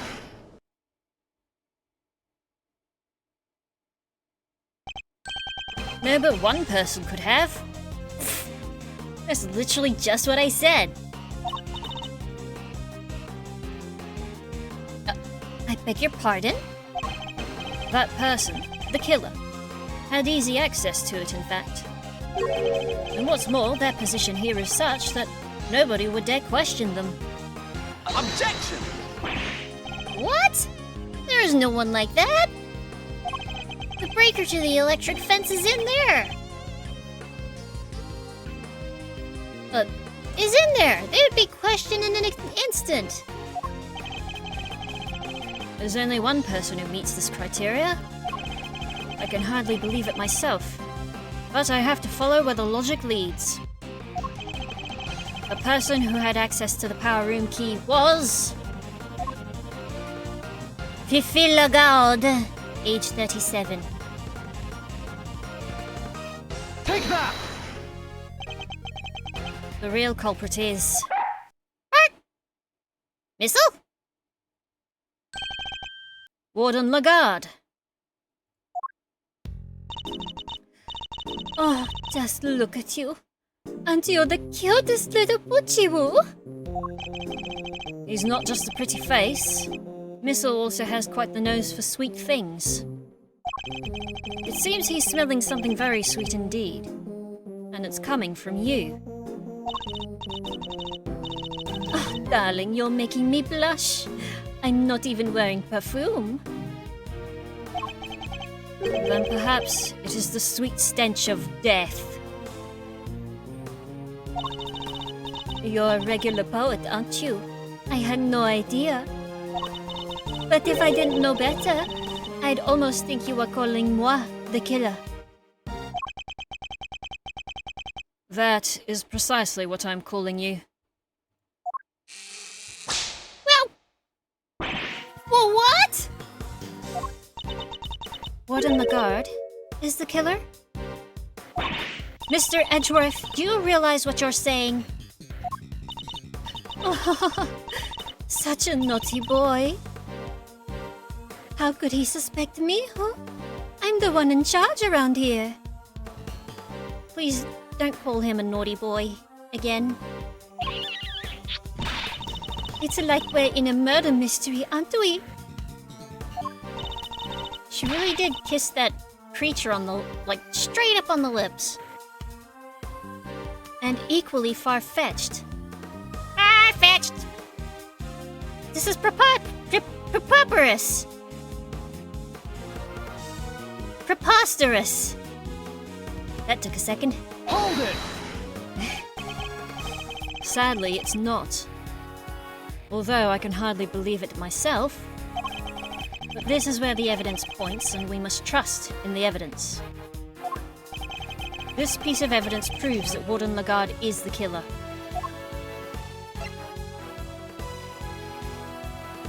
This... Wait. The bell! Take that! Oh no, it was wrong. I should have gone for the breakers again. This proves that you're the killer. Darling, please. That's your damning evidence? It has nothing to do with me whatsoever, and you know it. Gah! Looks like that wasn't it.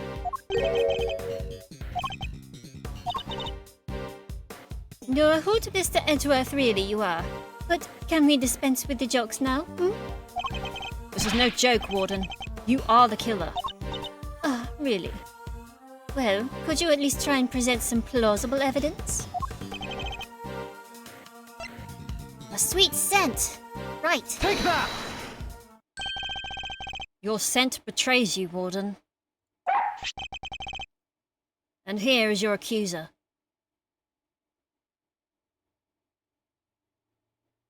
You know, I've always wondered why they use such an unflattering picture of Missile as his little profile picture. Like, his gums are grey! The police dog? We had him track a sweet scent that was lingering around Knight's body back when it was first found. He now appears to be smelling the same scent, and it's coming from you. Darling, you're priceless. Really, you are. Your evidence is a whiff of suspicion. Verity, dear, do put him in his place. She can't! Not looking like that! It seems Judge Cavell may have reached a similar conclusion to myself.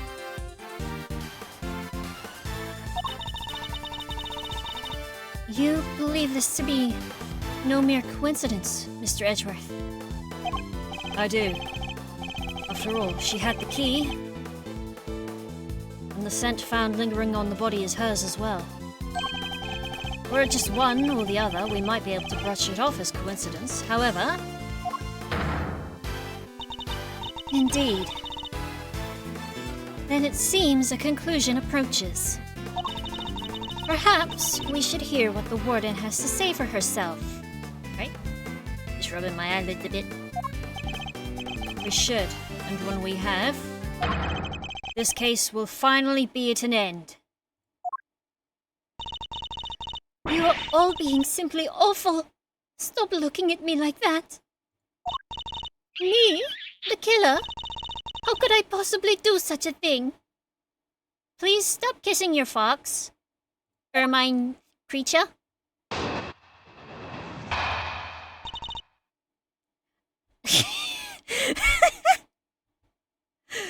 don't know why that got me, just the I didn't do it.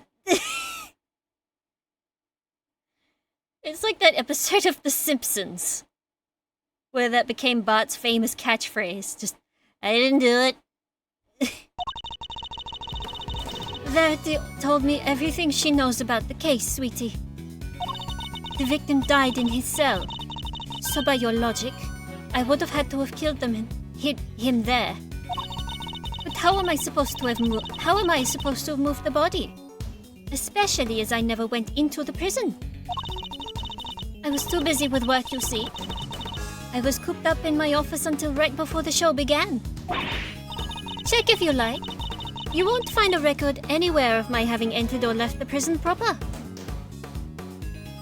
We also won't find a record of you not having done either of those. I haven't the first idea what harebrained theories you little scamps have cooked up, but I am innocent. Hey! Harebrained! There's simply no way I could be the killer. Oh, give me a break. Missile doesn't lie. Don't make it hard on everyone and just come clean. Nummy! Hiyo! How you doing? I saw you were streaming, actually. Earlier. I actually had your stream open, just muted on the side so I could watch what you were doing. It looked pretty good. Ah! Twitch said no raids. Oh, I wonder if there was a setting I missed. I just realized something. Look! It's a budgie! I only just saw it right then. Ah! Can't believe I didn't notice it till just now. Birb! Oh dear, I'm afraid you are the one making things difficult. As I just said, I never went into the prison. If you think I'm lying, go and check the records.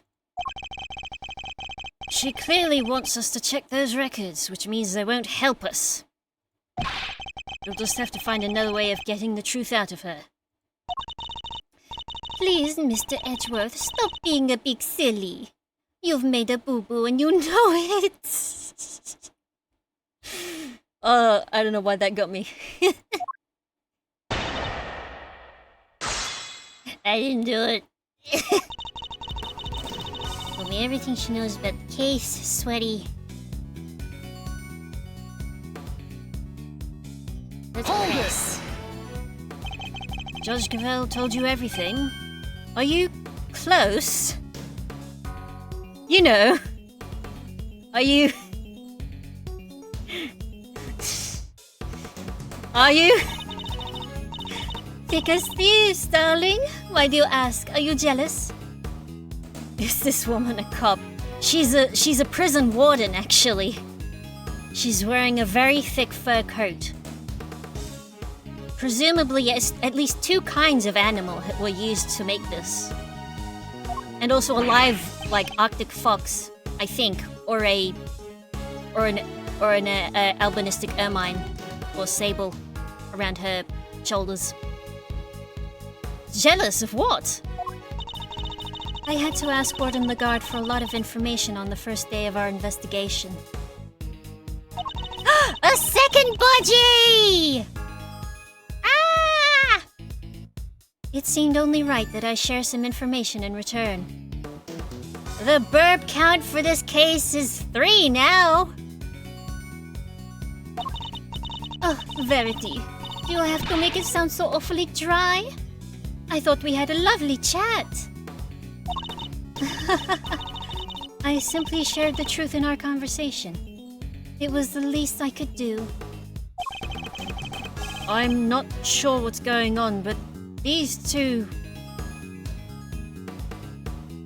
They're terrifyingly formidable together. What do you mean? I don't get what he's talking about. The victim died from the cell, so by your logic I would have had to have killed him there. Press! Hold it! The murder took place in his cell. You seem very happy to accept that. And why shouldn't I be? It seems the most likely place for it to have happened without drawing attention. And besides, they found Knight's blood in his cell. Oh, that dog is just going off in the distance. Yes, but that was from being struck by Mr. Carcerato. Though I needn't tell her that, I suppose.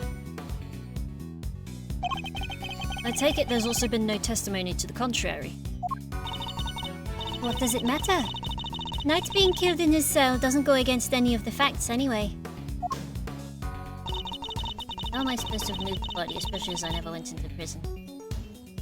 Before I forget, fun fact about Fifi Lagarde. Her name in the original Japanese was Mari Miwa, which was a pun on the phrase Miwa Mari, which means to patrol. And the fan translation called her Patricia Rowland, I believe. However, the official translation couldn't do the same because in The Great Ace Attorney, there's another character who is given the name Patty Rowland. Yeah. Hold it! Do you have any evidence that you didn't enter the prison? Please, darling, let me finish. Oh, that was quick. Hold it!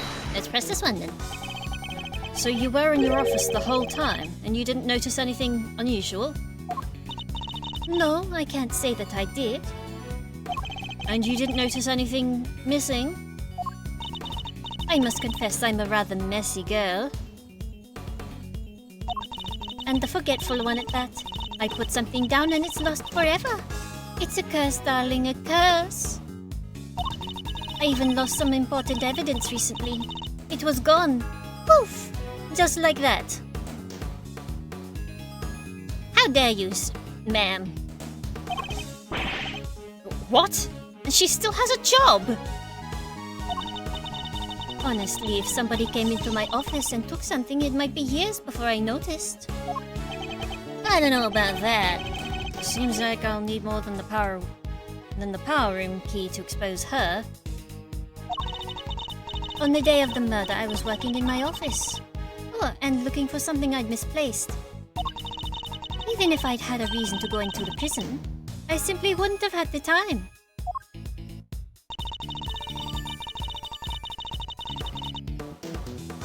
Check if you left. Won't find it. Most useless guard. Oh, yeah, no, this case, the guards have been very lax, because they let a guy bring in his portable chess set, which contained a chisel, which ended up being a murder weapon. And they didn't check it. Sure, maybe you didn't go through the main entrance to the prison, but what if you took another route? Oh, come now, sweetie. Surely you don't mean that awful, filthy tunnel they discovered. Why, until yesterday I had no idea it even existed. No, you had another way in, I'm certain of it. A route that didn't require going through the main entrance or the tunnel. The route you took went through this location. The yard! Take that! Through the fence. Warden, you took Knight from his cell and brought him to your office, which just happens to be connected to the yard. If you had a way through the fence, then you would have been able to circumvent both the entrance and the tunnel.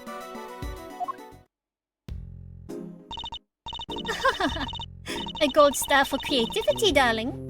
And how would I have gotten through the fence, The extremely high fence topped with razor wire, with thousands of volts of electricity going through it? Yeah! How's she supposed to have gotten through that, Oh, Eustace, you dingus. The fence's electricity supply can be cut off from the power room. And only you had the key, Warden. No one but you could have done it. Overruled. Utterly ridiculous. The power room is on the prison side of the yard. Warden the guard was on the detention center's side. How could she have even have reached the power room? Exactly, Verity, darling. Well, Cleverpuss, you've dug yourself a real old now.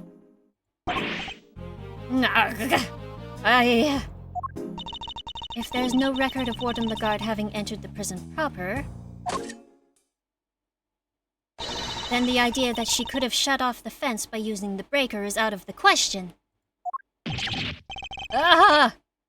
But there must be some way she could have done it. Take a deep breath, big guy. Lose your cool and you've lost everything. But if I don't find a solution, she might still wriggle out of this. Hey, I said take a deep breath, not freak out and completely lose your cool.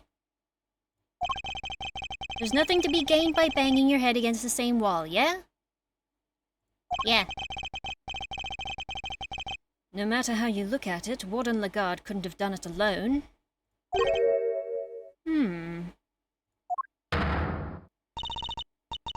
Mr. Edgeworth. Objection!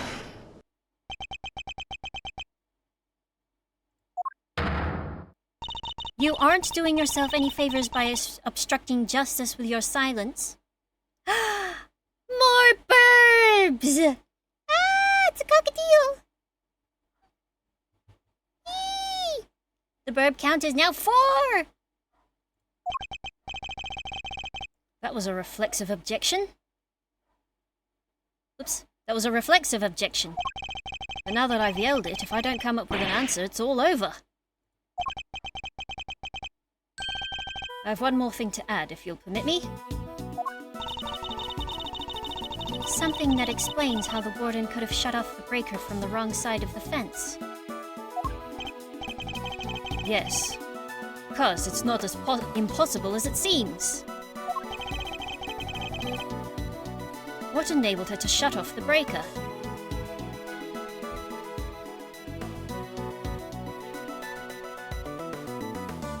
An accomplice?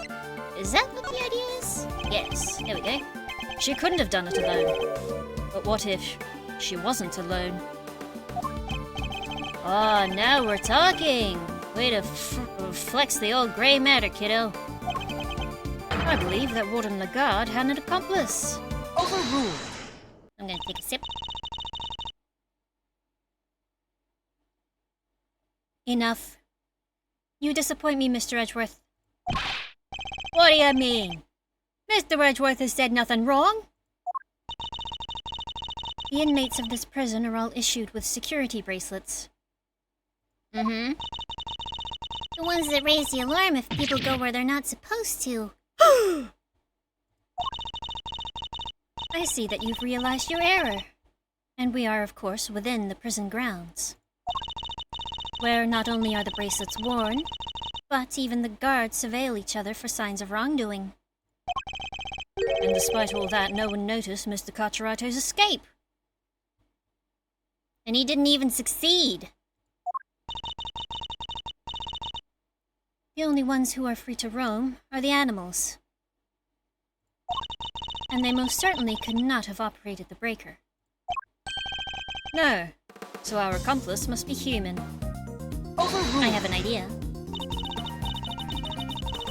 Then who did it, given that it cannot have been a prisoner or a guard? Objection! I wouldn't be so quick to rule out either, Your Honor. The fact is, there is one person. Someone whose movements weren't restricted. And I have just the evidence to show who that free-roaming person was. Someone had a broken bracelet. Take that! This is one of the prisoner's bracelets. Indeed, a broken bracelet belonging to a certain self-proclaimed model prisoner. What do you mean? And who is this prisoner?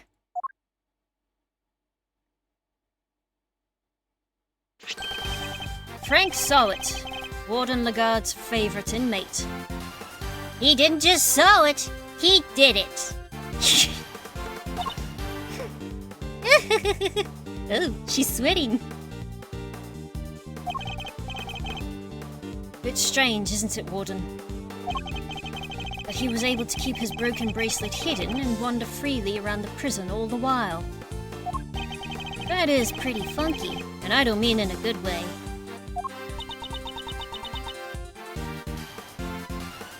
That fox should not be licking all that sweat. It's gonna lick up makeup. And God knows what's in that. What's in her foundation? It couldn't be the case that he was permitted some sort of special leeway, could it? Although you are in the habit of giving such leeway to certain others. Bodhidharma Canis, for example. Overruled. Mr. Edgeworth, that is pure speculation. Objection! In that case, why don't we ask Mr. Sowett himself? I'm confident he will confirm for us that he and Warden Lagarde were accomplices in this crime. If the two of them had worked together, a certain route into the prison becomes viable. The real route by which Knight was removed from his cell to the prison proper. Recall that there were two big obstacles in her path. First, the security camera outside Knight's cell. Second, the electrified fence in the yard. But she was able to remove both obstacles in one fell swoop, by having Mr. Sowett shut off the corresponding breakers. All right, Mr. Edgeworth, you've had your fun. And? Do you still deny it, Warden Lagarde?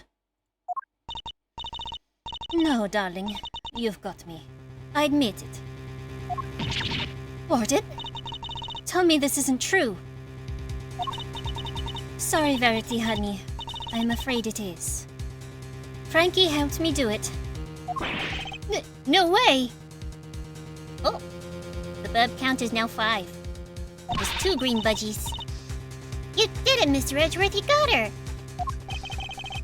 Nice shooting, cowboy. She won't be wriggling out of this now. As Mr. Edgeworth said, I had Frankie switch off the breaker. But we didn't kill Knight, did we? No, sweetums, no, we didn't. What? Warden, explain yourself. Oh, Verity, dear. I doubt your precious goddess will want to hear my excuses now. She is all-merciful. You have but to confess and you shall be saved. Oh, gosh, all right. I was being threatened. I had no choice but to do as he said. Who's he? Bodhidharma Canis. That awful assassin. Canis? Canis, B? But Tush, I'm sorry. How long has it been since that awful man come here, to my beautiful prison? I'll never forget the day he arrived.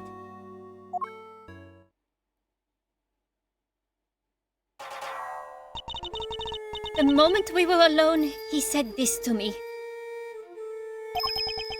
You should know that I have other dogs. Dogs not confined to this fine institution. Others? Yes. Very loyal dogs. Dogs who will do anything I ask of them.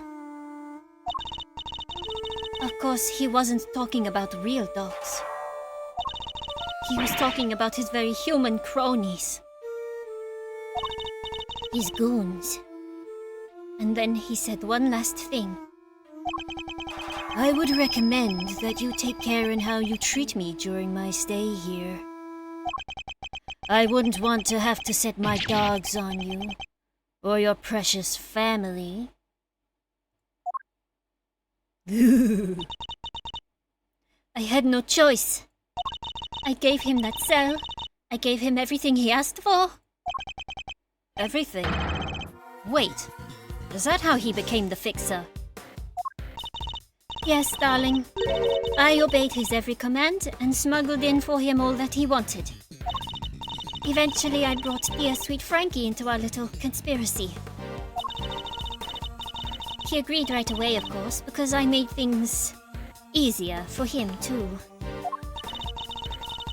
So you were smuggling in contraband? How exactly? Once a week, late at night, Frankie would shut off the breakers.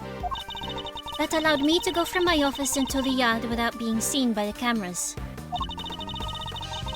Then I simply dropped the packages down the well on the prison side and went back in through the fence. Each one of them spritzed with a little of my perfume. Ooh, that's a nice bottle. So that's what that sweet smell was. Yes. It was a signal for Canis's dog. When he picked up the scent, he would fetch the packages and bring them back to his master. We had to make sure Rocco wasn't in his cell at the time, of course. That can't have been easy, keeping him from finding out. Oh, we are all very much creatures of habit here at the prison, darling. Everything runs to a schedule. Meals, exercise hours, that sort of thing. We knew when he wasn't there. And that adorable little bear of his freezes with fright at the sight of Canis's dog. Poor thing.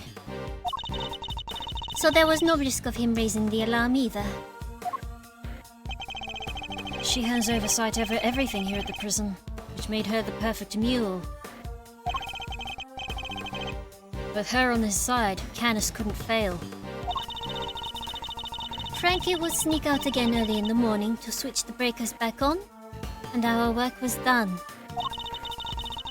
Apart from fixing the time codes on the cameras, which I would do later when I got the chance.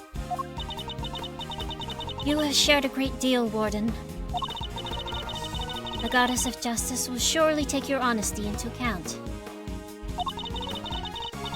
I've been the most dreadful fool. I know I have. I'm supposed to be the one in charge. The day of Knight's murder was also one of our delivery days. And so Frankie, bless his heart, did his usual work with the breakers. But there was no package for me to deliver that day, so I didn't go out into the yard. So that's the secret behind the fix's system, and why she was... Police have been trying to track down these accomplices for the longest time. Even I've had to lend them a hand myself, you know. Heaven knows how many times I've hauled the secretive scoundrel into my office to talk to me. But no matter what I say or how much evidence I present to him, he simply won't say a word. Mr. Bossman. That's why you were interrogating Mr. Canis over and over. Exactly. I was trying to track down those horrible hench people of his. I borrowed everything the police had on that rotten scoundrel. I watched his every move, intercepted every letter he wrote. His letters? Then I suppose she must know about his correspondence chess games too. But no matter what I did, I couldn't turn up any clues as to who his underlings were. Living in fear like this, it's... Oh, you can't just comprehend it! As you have just heard for yourself, Mr. Edgeworth, the words of Warden Lagarde's confessions have cleansed her of all suspicion. I don't think so. Surely there is no need to hound her any longer. Has she really been cleared of all suspicion though, or is there more about her to uncover? No, there's something else. I'm sorry, Your Honor, but this conversation isn't over yet. But I think the Goddess of Justice would agree. So, you mean to make her suffer even more than she already has? Unfortunately, her suffering under Mr. Canis does nothing to prove her innocence in Knight's murder. She admitted herself that she knew of and even facilitated the so-called Fix's delivery route. I believe she used that same route to move Knight's body. Yeah, at the very least, she's guilty of abetting and aiding. And where is your evidence, Mr. Edgeworth?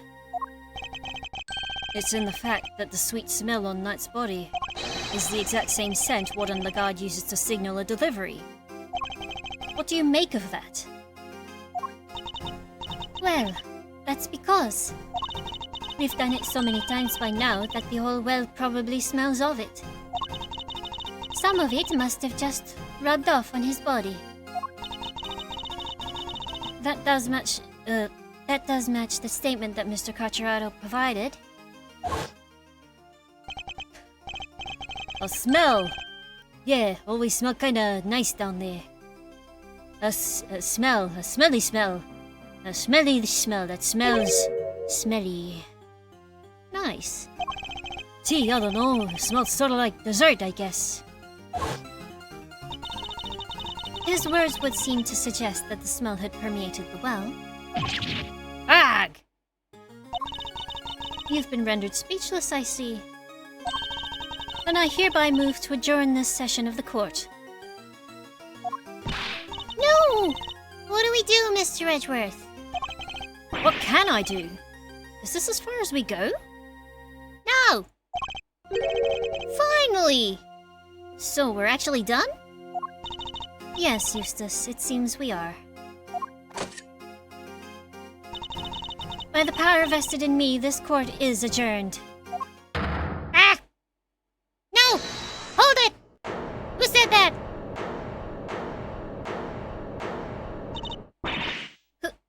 Who was that? Oh! Eddie! Come on, Judge G. Things were just getting good. Him pulling a Judge G is very funny. Fender? Are you objecting to my adjourning to this session? No. I would have shouted objection if I wanted to do that. You do you, G. Adjourned, don't adjourn, whatever floats your boat. What are you doing, Mr. Fender? Don't worry about what I'm doing. Let's all just take a chill pill, shall we?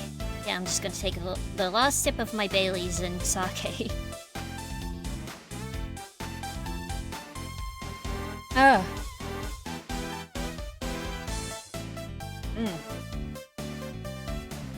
It's a really nice Baileys too. It's like Belgian chocolate. By which I mean a square of chocolatey goodness. Anyone? Ooh. Are you trying to get yourself charged with contempt of court? No, my bad. I just had a quick request to make is all. Oh, it was so good. It was so delicious. No me. Cause on the back of the bottle it says you can mix, you can shake like 50 milliliters of Baileys with like 20 mils of vodka. But we didn't have vodka on hand. So my sister said I could use her sake. And it was actually pretty good. The sake mixed pretty well with it. It gave it a kind of like savory tang that went with the sweetness of the chocolate. A Simeon Saint's lawyer, that is. Ah yes, I had forgotten that you were his real attorney, Mr. Fender. How could you? You're killing me here. Can you blame us? You've been making Mr. Edgeworth do everything this whole time. Right you are. Which is why I figured it's time to put in some work. Work, you say? Somehow, I don't believe you've worked a day in your life. Ouch! Oh, then let's say this is me doing some prep work for the upcoming trial. Mind if I question the witness? Now? Amusing, but what is there left to ask? I've got a feeling in my funny bone that Fiefs here Fiefs has something more to tell us about the killer. Do I? Yes, indeed. See, as a major player on Team Simeon, I can spot a sympathizer when I see one. You don't think he did it, do you? So tell us, who did? Come on, spill the beans. We're all ears. Mr. Edgeworth, what's he doing? He's trying to coax Warden Lagarde into giving something away. Ask yourself, why would she go to all this trouble of sending Knight's body on such an odd journey? It's because she wanted to frame Mr. Canis. She did? No way! If he was convicted of committing murder here, that could have been grounds for transfer to another prison. Most likely a more secure facility. And where he'd be out of her hair forever, huh? Precisely. She saw her opportunity and seized it. No, no, no. Saint can't not be the killer. That's not fair. I was all ready to prosecute him. I know, right? But maybe we should find out what she thinks first. You don't want to get the wrong guy, yeah? Nice. Now Mr. Winner has to go along with it too. That reminds me, how old is Eustace? He's 17. He's a baby. He's just a little baby. Well, Warden, are you happy to testify further?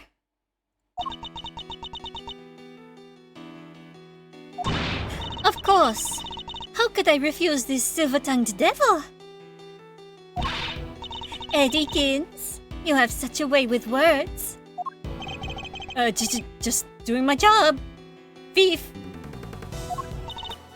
Besides, one can't tell the truth without telling the whole truth, can one?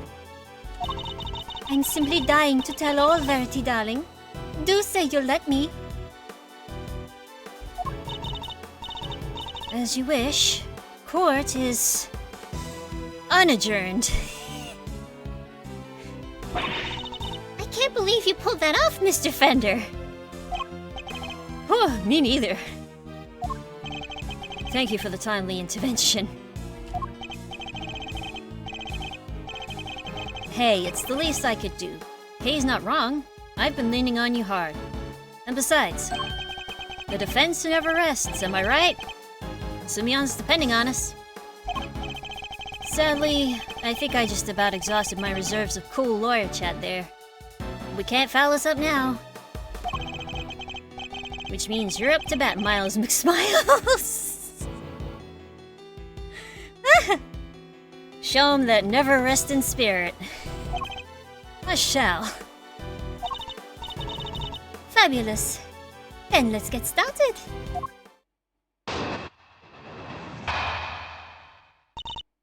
My truth. I really don't think anyone could have done it but that dreadful man, Canis. There's no telling what went on between him and the victim. Perhaps he simply took a disliking to him. He's certainly the type.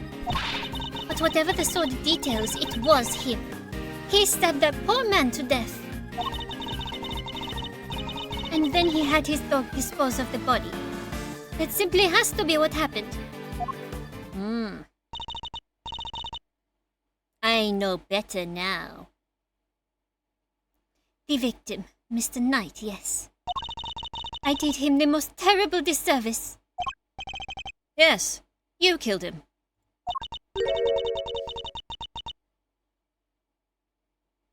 I suppose you could put it that way. I should have said it a different way. It's just, you killed him! If I weren't such a sorry excuse for a warden, this would never have happened. And that's why I have to clean up this terrible mess. Warden the Guard. As ever, your honesty is truly to your credit. I'm certain Mr. Knight is looking down and weeping tears of gratitude. I don't know. From what I know of Mr. Bronco Knight, I don't think he's the type that cries easily. You've clearly never met Mr. Knight.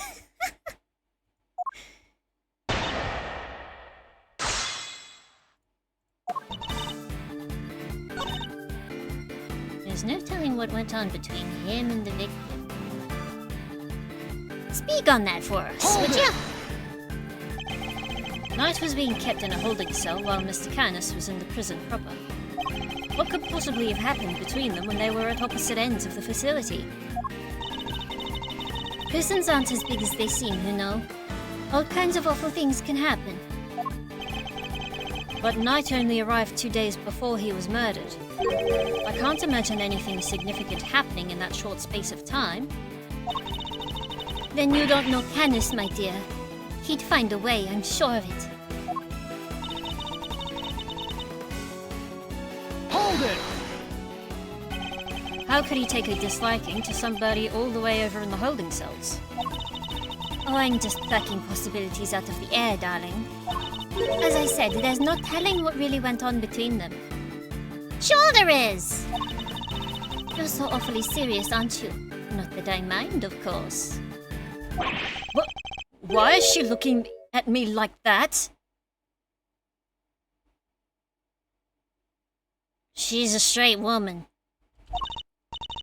So noble, so dashing in that marvelous suit, so clever. I can feel myself becoming your biggest fan, darling, I really can. No! Stay with me, Mr. Edgeworth. I wasn't prepared for that mental onslaught!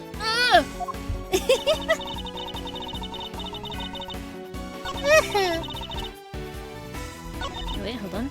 Whatever sort of details. He stepped up, man. Hold it! I don't think he did, but please speak on that more. What more can you tell us about those sordid details? Well, we all know that what Canis once did for a living. I doubt the killing part gave him much trouble.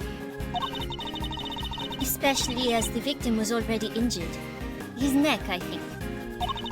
Couldn't turn his head to the right, poor dear. That's what they told me when they brought him in, anyway. This is true. We must make some sort of report for the warden when new prisoners are admitted. You seem keen for us to think you didn't know much about Knight. That's because I didn't, sweetie.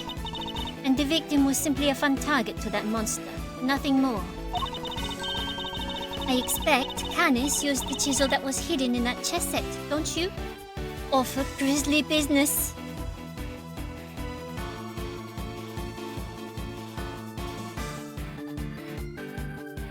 Now, how do you know about that? Just imagine. The man probably didn't even have time to cry out. I see. Thank you for your thoughts. They were very helpful. Actually, I'd like to hear about them in a little more detail, if you don't mind. Oh, Mr. Edgeworth, you're making me blush. I could chat with you all day. Gah! Don't look so nervous, darling. I'm only teasing. Of course, we can talk about them some more.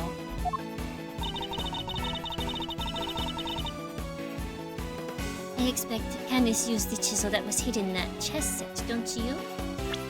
Let's see. Ha! You should know about it. Objection! You shouldn't know about that. I got you, lady. Warden the Guard, you strike me as being more careful than the image you project suggests. Oh, Mr. Edgeworth, please. Call me Fifi. Or Sweetie Pie, if you prefer. However, I think you may have been a little less careful than you realize in this instance. Aren't you the most adorable little creature? Don't be embarrassed. We're all family here. Come on, Mr. Edgeworth. Don't let her get inside your head. You said earlier that you didn't know much about Night. Sorry, just adjusting myself in my chair. In which case, I find it rather strange that you know about the chisel. Well, of course I do, darling. Alanix! How you doing? Of course I do, darling. Do you think we don't check prisoners when they come in? Objection! You're not talking your way out of this, Warden. That is entirely irrelevant, and you know it. Knight didn't bring the chess set into the prison himself. Oh, who's got a serious question? Alanix, what's your question?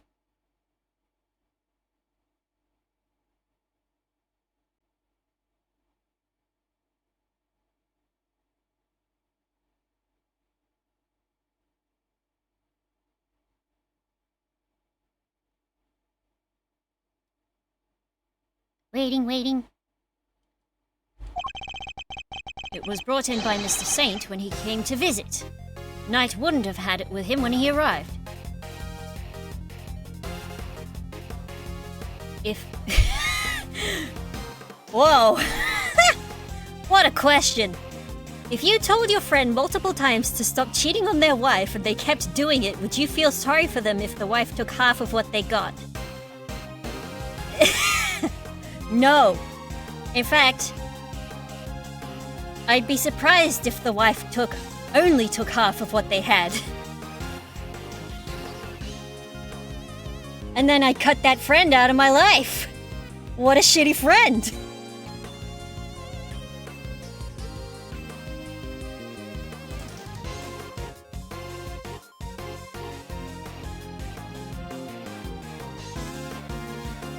God damn, what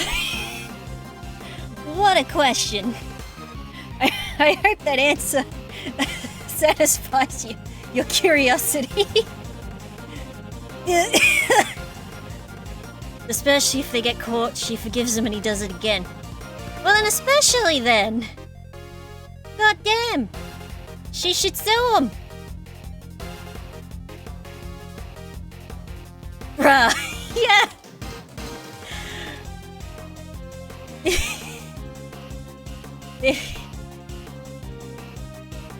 You don't know, Alanix has been asking very interesting questions every time they make it to one of my streams.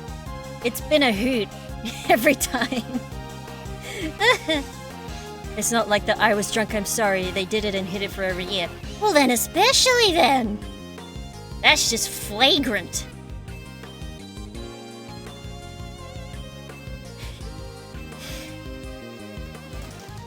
God damn. What a question. But, I mean, of course. When Mr. Saint came in, we... Objection! You checked him? I find that hard to believe, because if you did, that makes your story all the stranger. If you found the chisel, why did you not confiscate it there and then?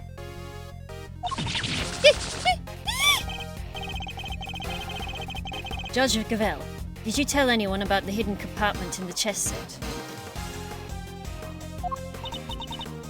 I did not.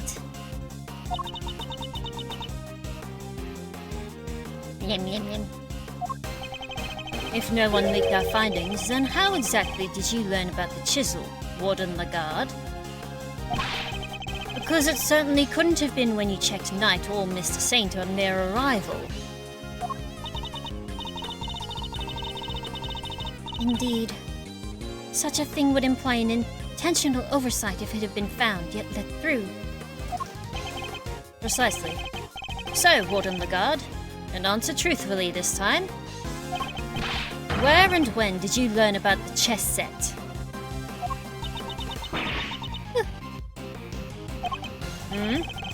If you won't answer, then allow me. I submit that you... All right, darling. There's no need to rub it in. You got me, all right?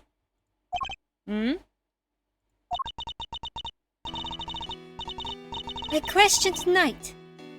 That was when I learned about the chess set. But please, you have to believe me. I did not kill him.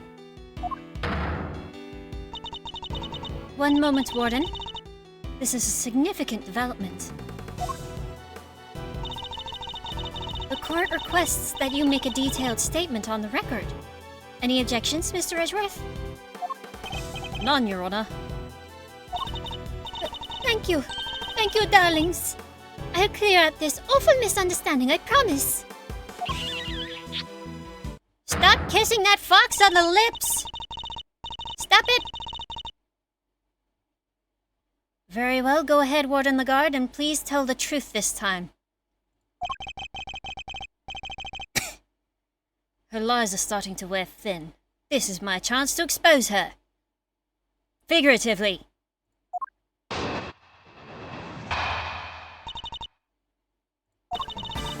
I said I questioned Knight, but it wasn't anything serious, you understand. I make a point of talking to every newcomer to our little home. Knight was no different. We just had a little chat, you might call it. And after we talked, I had him taken back to his cell straight away. The more she lies, the more thoroughly she seals her fate. So it was simply a conversation with a new detainee. That seems entirely above board. Exactly, Verity, darling. I knew you would understand. Objection! Well, I don't. What proof do you have to back up your statement? I suppose we shall see, won't we? Mr. Edgeworth, you may begin your cross-examination.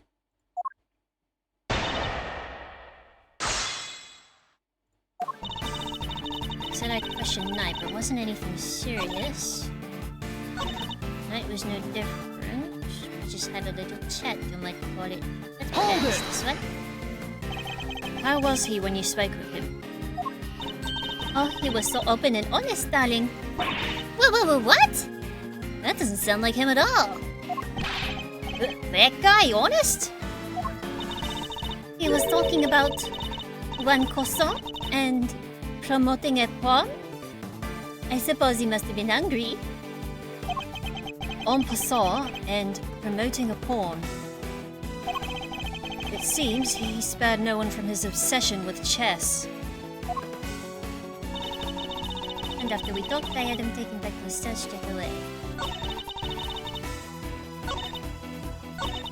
Actually, let's get back to the... Hold it! I should have started from the front. So am I right in assuming you talked to Knight the night before the show? You talked tonight. You talked tonight that night. Exactly, darling. It would have been around 3 a.m. on the 27th. 3 a.m. That falls squarely within the window of time laid out in the autopsy report. That seems rather late for a friendly chat. Or early. Wouldn't he have been asleep? Normally, yes, but if you remember, a guard was attacked in his cell. We had to examine the scene of the crime, gather information. These things take time, sweetie. I assure you, he was wide awake. We all were. Regardless, I find it somewhat odd that you would choose to question him at such a late hour. Oh, you're such a tease, aren't you?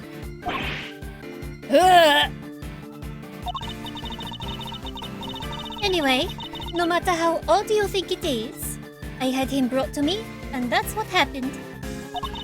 Must you really insist on questioning every last thing I say? Yes!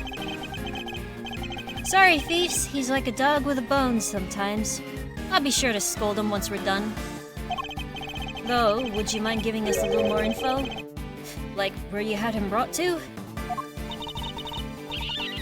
My office, of course. Mwah! Where else?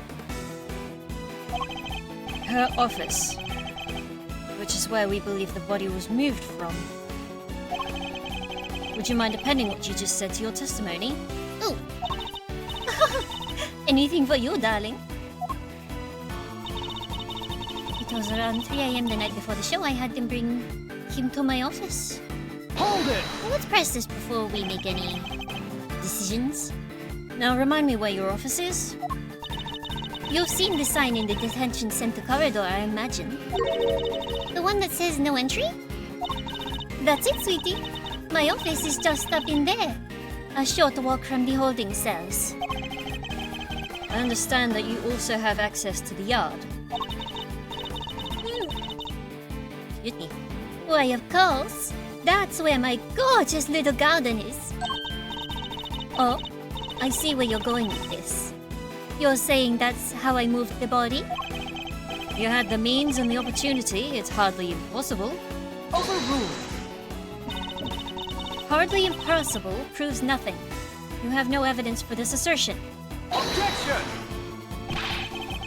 There's no other way the body could have been moved. Overruled! Surely you haven't forgotten that it was Mr. Saint who dropped Mr. Knight's body down the well. Not of his own accord. Yeah, what she said. You're miles off, Edgeworth. Quiet, you. I probably shouldn't push this any further for now.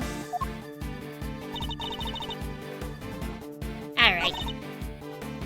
3 a.m. you say. Ah, why am I getting feedback in my headphones? It hurts my ears.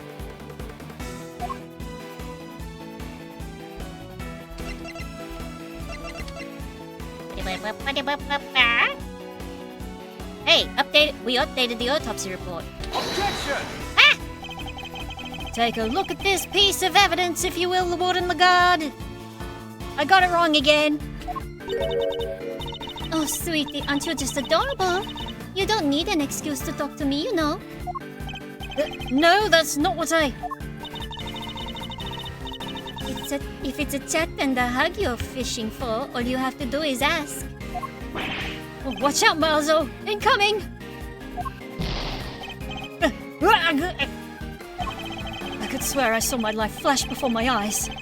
I better try a different approach. Hold on.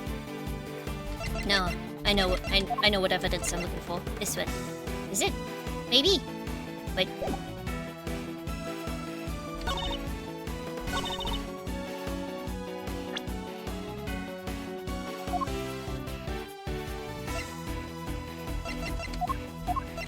I think it's this one. Objection! No, I'm wrong again! Alright. Speed through dialogue. Come on.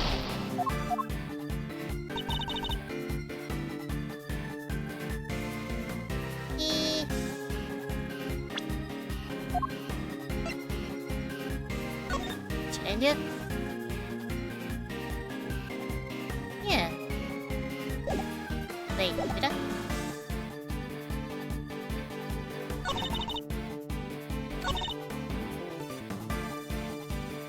Wait, did I? I've already forgotten whether I pressed this statement. Hold it! I'm just gonna do it again to be safe. Oh, yep. I did.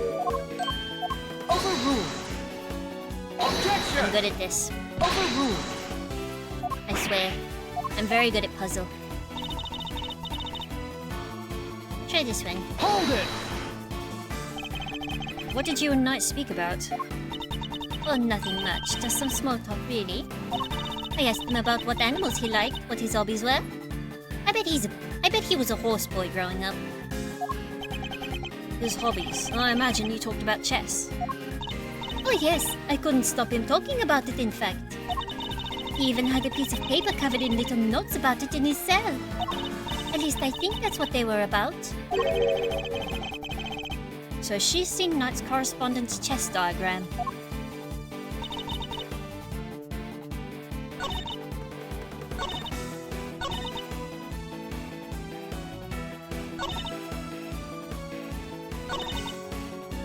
Hold it! Pass this last one and see what we get. If he really had gone back to his cell, he would still be alive today. You really think I murdered the poor man right there in my office, don't you? But what would my motive have been, darling? I told you I barely knew him. I'm no angel. I have my grudges against Canis, but Knight had nothing to do with that animal. She really does hate Canis. Warden Lagarde, I must insist that you append that statement to your testimony. Oh, I bet you this one's the actual one I need. But Knight had nothing to do with animal. Unfortunately, we have evidence to the contrary. The diagram of chess. The correspondence chess. Objection!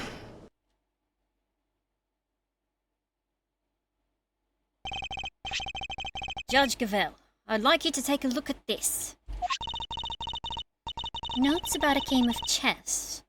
What is the significance of this, Mr. Edgeworth? It was found in Knight's cell, which is exactly where you said you saw it too, Warden Lagarde. But you didn't just see this game in Knight's cell, did you? You've seen it in Mr. Canis' cell too. What do you mean? Objection! Oh, come now, don't tell me you haven't taken a look at the chessboard in maximum security.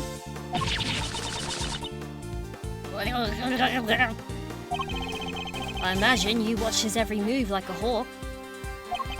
Or rather, I imagine you feel that doing so is your only option. If she wants to find out who his cronies are, right? Personally interrogating your own prisoners is highly irregular, to say the least. But as you said, Mr. Canis had threatened you. He put your precious home at risk. That's why you took it upon yourself to question him. You wanted to find out who his dogs were. And so what if I did? You also told us you read his letters, which means you must have known about one key fact.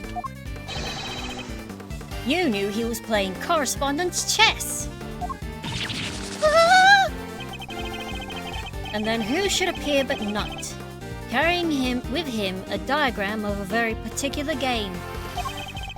We ourselves used that diagram to infer a connection between the two men. And it seems you came to the same conclusion. But in your fear, you took your reasoning one step further. You surmised that Knight was Mr. Canis' henchmen sent to kill you. Which is the real reason she had that chat with the Bragster. If his boss wouldn't crack, maybe he would. And when you questioned Knight, you made another discovery. For there inside his chess set, you found a hidden chisel. The murder weapon itself. As far as you were concerned, that chisel meant one thing: Canis. Thus, you convinced yourself that Knight was working for Canis, and that is why you killed him.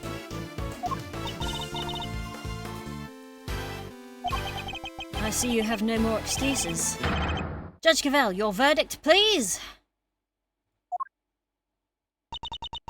Much as it grieves me, there would appear to be little room for doubt. I hereby give my verdict. Bronco Knight was murdered by... In the name of the goddess of justice, who is it this time?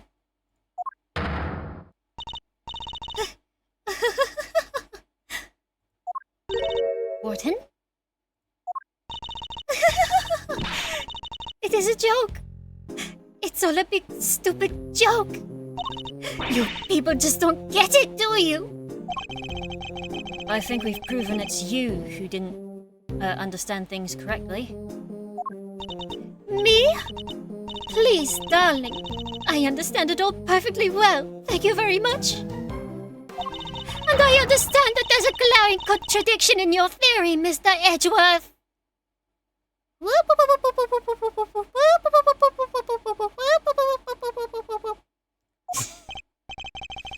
Sorry. You're just grasping at straws now. I have no time for this. Your Honor, the verdict. The verdict. Overruled. If I could say it right. I am curious to hear what the warden has to say. What? You're dull, Verity. I just have one last thing to say. Then, Mr. Edgeworth can declare himself the winner. You rang? No, sit down, please. Does anybody remember a certain autopsy report? Of course, we received the finalized version only this morning. Don't tell me it's been updated again. Don't you dare. Don't you say it. That's right. And I was listening to what you told us about it, Verity. Even if nobody else was. You said the wound was 4 inches deep. 4 inches? Wait. Riddle me this, Mr. Edgeworth. How does a tiny chisel make a 4-inch wound?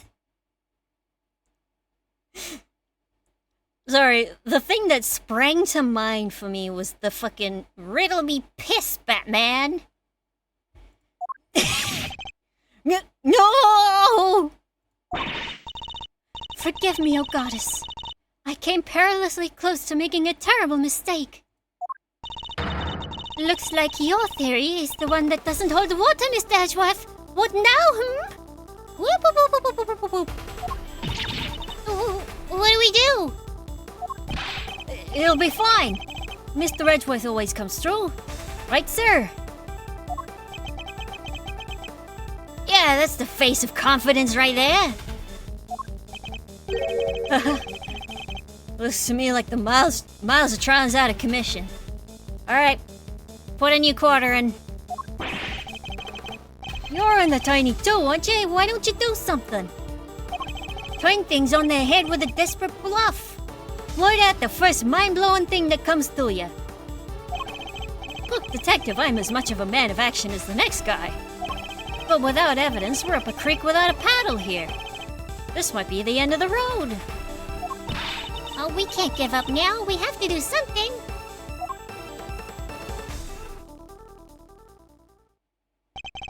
I'm certain that Warden Lagarde is the killer. It's the only explanation that fits the facts of the case. But if the chisel wasn't the murder weapon, what other bladed weapon is there here in this facility?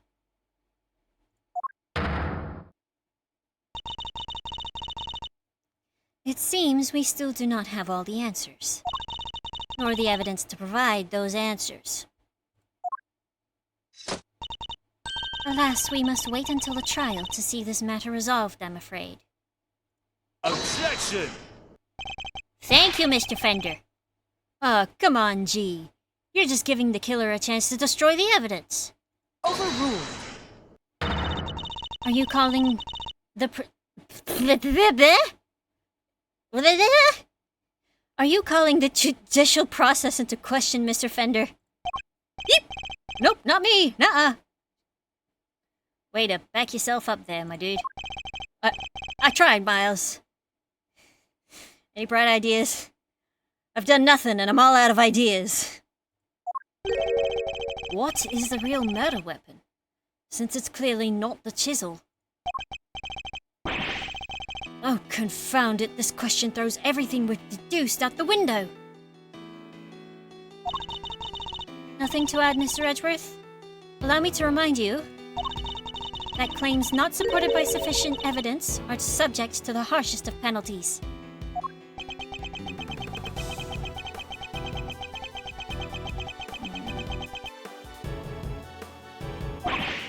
Oh, it's hopeless. I can't think of anything. I need more time. I need water. Loath as I am to admit it, You can't give up now. Remember what Mr. Fender said. Simeon's counting on us. Without us, he's toast. Remember how upset he was? He was devastated. Nobody is in more pain than him over Mr. Knight's death. There's no way he did it. But if we can't save him, who will? And what's more, he believes in us. He's sitting in that cell waiting for us to bring him some good news. And I, for one, won't walk away until we have some. Yeah! Okay. Gee, Miles, little buddy there's quite the motivational speaker. And she's right, too. When you find yourself on the ropes, think of your client. Picture them pleading with you to help them. Doesn't that make you want to fight back as hard as you can until the very end? Ah! Oopsie. I clicked out the window and thingied it. Think of your old man, good old Gregory. No matter how bad things look, he'd always find a way to turn it around and save his client. And you're just like him, right? If there's any way to force a turnabout here, you're the one who'll find it. Simeon's counting on you.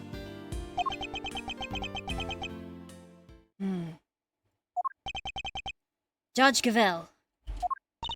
You seem to have recovered your composure, Mr. Edgeworth. Just one sec.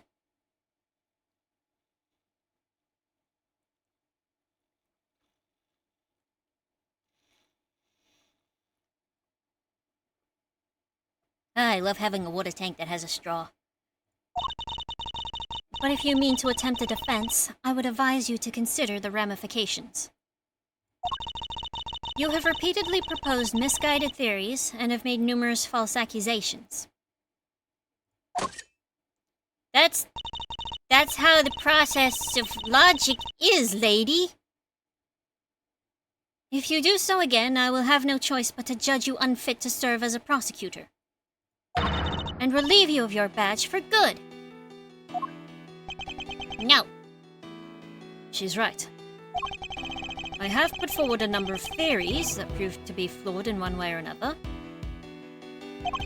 Have I made some sort of fundamental oversight? Wait. She said my theories were misguided. Nothing to say? Then the court will tolerate no more of your time wasting. I hereby... Sir? Mr. Edgeworth? give my verdict. That's it! I've been thinking about it the wrong way all this time. My theories weren't misguided. I was being misled. Objection! I think it's a little soon for that, Your Honor. I'd say it's well past due, darling. Wouldn't you agree, Verity? Mr. Edgeworth, you may proceed. What? I'd like to remind you of a few things. The sighting of his dog, Helmet. The fact that he wasn't at the show. These and other factors made Mr. Canis the obvious suspect at first. Overruled. This again, Mr. Edgeworth. You seem almost proud of your blunder. Let him speak! Hold it! He's not finished! But what if the real killer wanted us to suspect Mr. Canis? What if it was all carefully arranged? And what if the same was true of the chisel, our purported murder weapon? Knight had been stabbed multiple times in the same place with a bladed instrument. What if he was stabbed with a chisel after the real murder weapon had been removed? Just to leave traces of blood on it for us to find. And also to affect the shape of the wound entry. That was how the killer misled us into thinking the chisel was the real murder weapon. No, the murder weapon. But why mislead us in this way? Why indeed? Why make us think the chisel was the murder weapon, rather than whatever was really used? In order to get Canis transferred. Warden, you took advantage of what the chisel seemed to suggest. What it suggested? What are you talking about, darling? Hold it! Mr. Winner, if I were to tell you the murder weapon was a chisel, what would you think? Huh? That Mr. Canis is the killer. And there you have it. that was the trap the warden set for us. Oh! Mr. Canis has a bunch of chisels. So she wanted us to think it was one of his, right? Indeed. That was her plan right from the start. To frame Bodhidharma Canis. Your reasoning would appear to be sound. Warden the Guard certainly seems to harbor a deep and abiding hatred for Mr. Canis. However, I think you know what I'm going to say next. That alone is not sufficient proof that Warden the Guard is the killer. I knew that wouldn't be enough. There's only one thing that will prove it. A real murder weapon that we now know must exist. If you cannot prove your theory, then this conversation ends here. Objection! If we could just find the real murder weapon. Objection! How many times do we have to go over this? We searched the prison from top to bottom. Eustace is quite correct. No other possible murder weapon has been found. So I'm afraid you're at a bit of an impasse. Objection! Oh, really? I can still prove my case yet, Your Honor, because it's still here inside this prison. This would have made sure of that. The metal detectors. The security gate. I'm glad you at least remember what it is. And do you remember what it does? Of course I do. I'm not an idiot. The security gate detects metal. Which means you can't bring anything metal into the prison. Or take it out.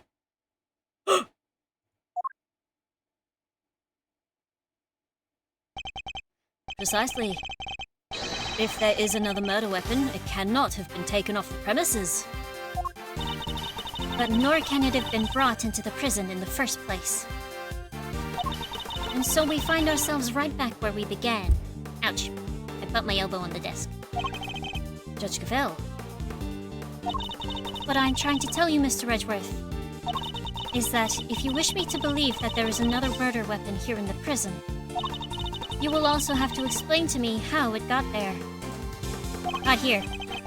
Alright. We know that the chisel was smuggled into the prison inside a pocket chess set. But our contention is that the chisel is not the real murder weapon. So, if the weapon came from outside the facility, then there must have been a way to bring it in. Yes, the question of the hour is this. Can you show me this alternate route? Ah! How did the weapon Warden the Guard used get into the prison? You borrowed evidence from the police to help you with your investigation, is that correct? Why yes, sweetie. Everything related to Canis is with me now.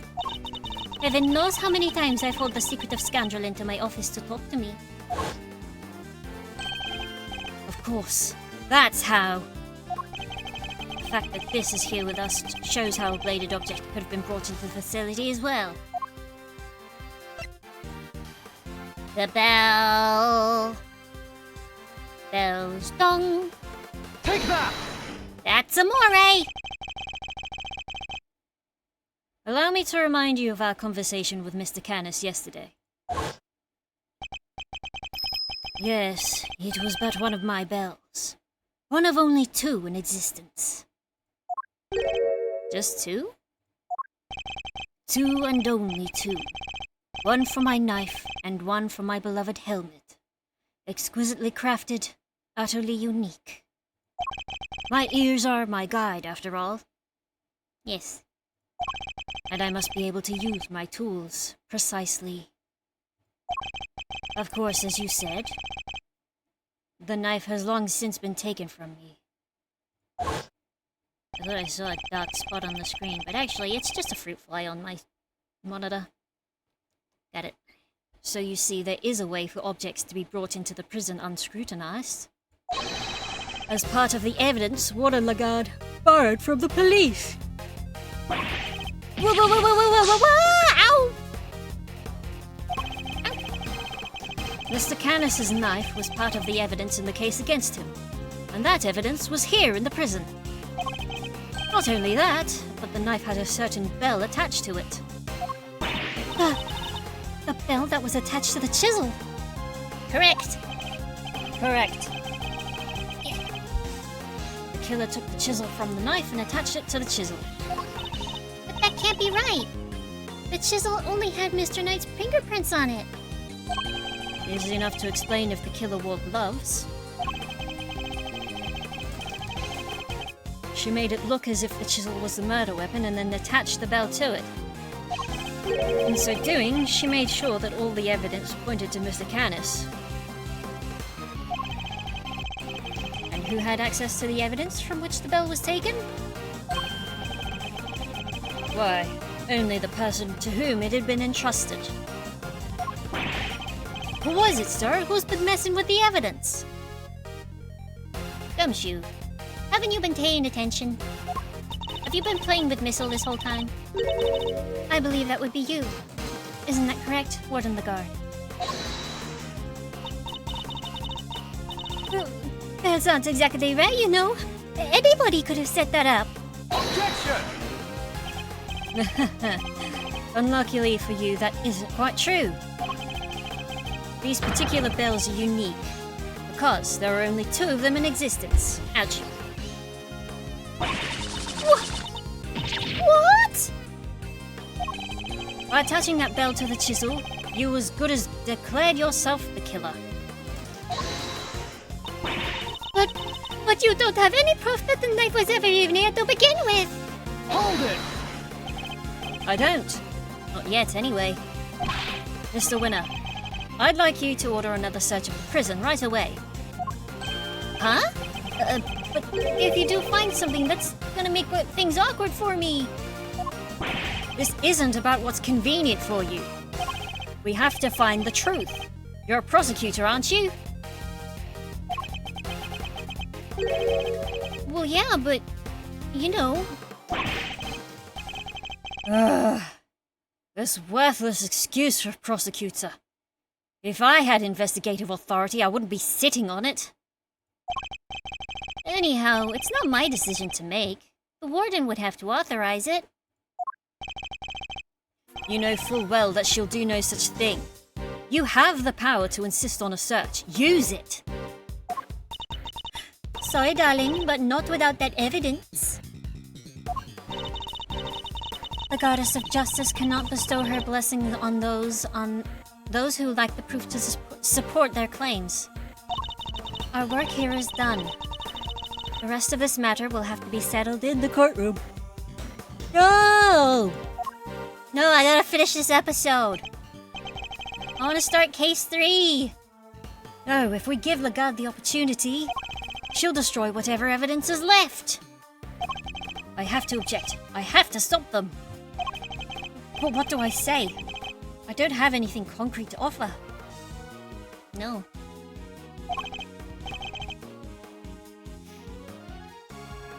What am I thinking? I'm never this reckless. No, I can't back down now. I've got to put everything on the line. I'm not a prosecutor right now. I'm an associate attorney with a client to defend. Only I can save Mr. Saint. And that means... even if my chances are 1,000,000 to 1, it's still worth a shot. It's now or never. Should I object? Obviously, yes. I suppose this must be how a certain serial bluffer always feels. Ah, yes. Anohito. Regardless, I cannot walk away. Objection! Wait, Your Honor. Oh, this had better be good, Mr. Edgeworth. I've got it. I've got it, rather. Got what, exactly? The real murder weapon, of course. I know where Mr. Canis's knife is. Do you really, Mr. Edgeworth? I do. Not at all, actually. Don't worry, Edgy. I've got you covered. I remember this part. If I didn't know better, I would say that you were bluffing. You ruined me, Your Honor. I don't know the meaning of the words. This is terrible for my heart. Oh no, the anxiety's getting him. There's no way you could. It's not here, I tell you. Well, would you be so kind as to enlighten us? Where is the real murder weapon? Think, Miles, think! Think, boy!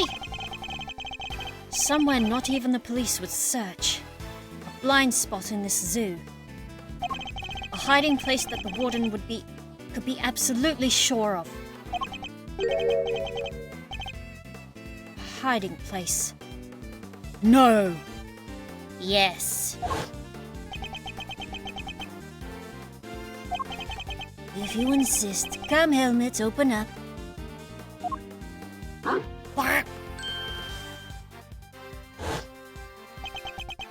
Did she use the same trick? No, that's ridiculous. Isn't it?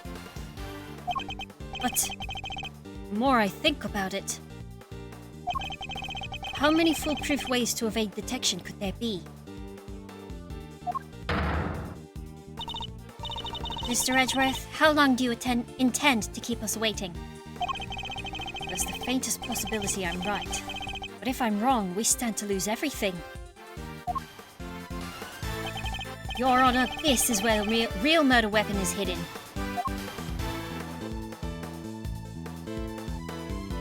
A very specific part of the yard.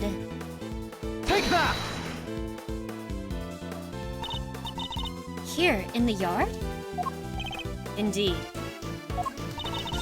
I don't believe I understand. Would you care to explain a little more? Where exactly is the real murder weapon hidden? Not over here. Right over here. Where a certain little alligator's been having tummy trouble. Take that! Of course. That's what it must have been. Huh? What's the matter, detective? It's the metal detector, sir. It's, reacted to the alligator. What? How? The metal detector was reacting to something inside her after all. Your Honor, I'd like to remind you of this piece of evidence. The chisel. Didn't we just figure out that isn't the murder weapon? You may recall that Mr. Canis hid his chisel in this dog's mouth. Would you believe that the real murder weapon was hidden in much the same way? That's right. The murder weapon is hidden inside the alligator in that pond over there. What? No way! Ow! We detected the presence of a metallic object during our earlier investigation. Judge Gavell, we need to know what's inside that alligator. Understood. Somebody call a vet. Oh. Then we will need to summon a veterinarian. I'm sure I could get the little sweetie to open up for us. I'd be happy to give it a try. Please, by all means.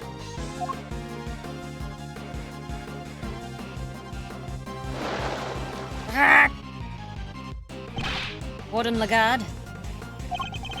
Alright, now Gumshoe, stick your hand in there.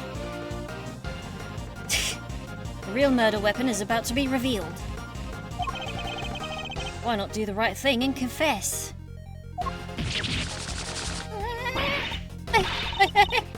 I have nothing to confess! As you wish.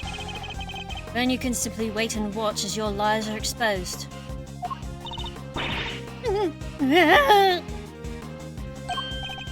Sir, we got it! That has to be it. Very ornate. Oh, not ornate. Elegant, I should say. It's over, Fifi Lagarde. The real murder weapon was Bodhidharma Canis's knife, making you the only person who could have killed Bronco Knight. I'm not the criminal here. This is all Canis' doing. I did the right thing. Knight was a threat. He was Canis' lapdog. Curse that despicable man, Canis. Why did he have to come in and ruin my perfect little home? We could have been happy forever if it wasn't for him. He ruined my paradise on Earth. He ruined everything. Curse him. Curse that pitiless butcher. That awful, terrible, despicable man. Curse him.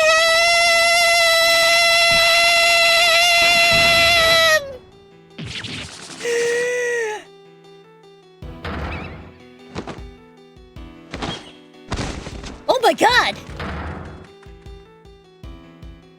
Oh, that was more foxes than I realized.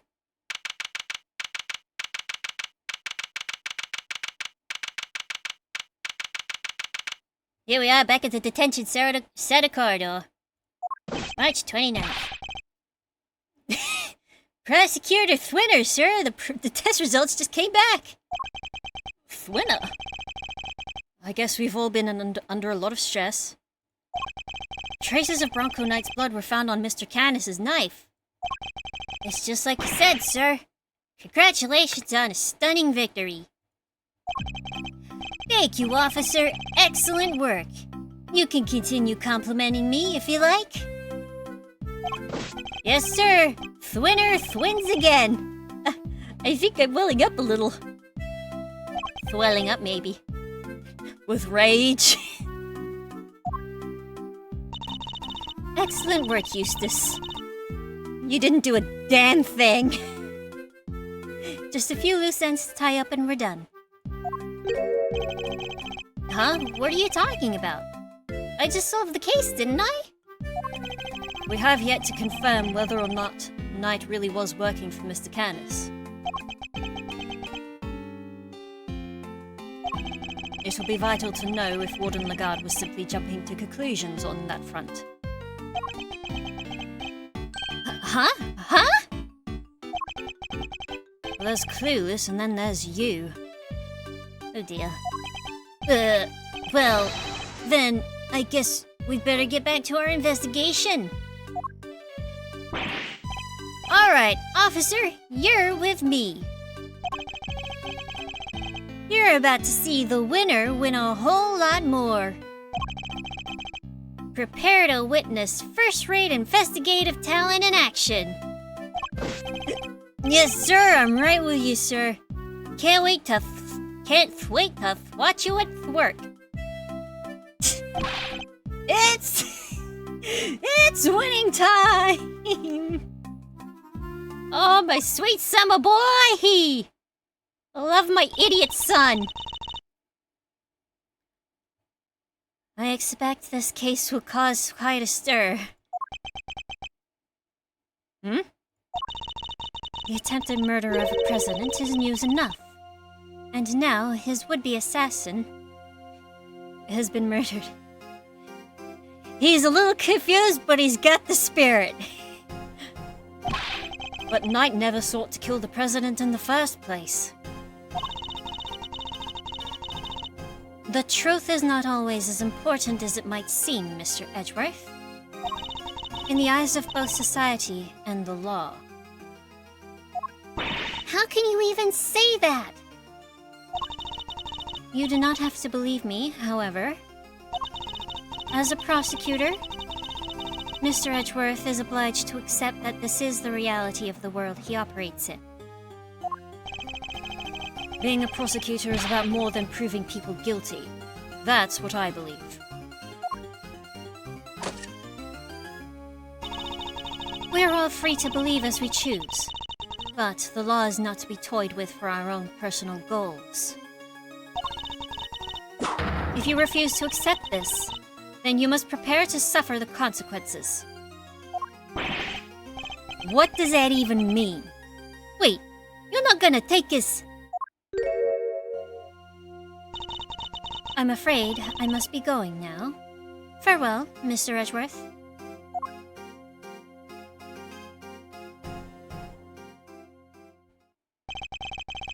Judge Gavelle is right. There must be only one set of laws for everyone. But if following the law means sacrificing the truth, can I really do that in good conscience? Good question. Baby! Simeon, you're out! Monkey! Oh, money. Hi, Regina. Is everything alright? They did let you out, right? Yeah. But I'm so confused about what's going on. Some guy just came and said I was free to go. And that I have Mr. Edgeworth to thank? You sure do. Mr. Edgeworth found out who the real killer is. Wow, really? Really? You did that for me, Mr. Edgeworth?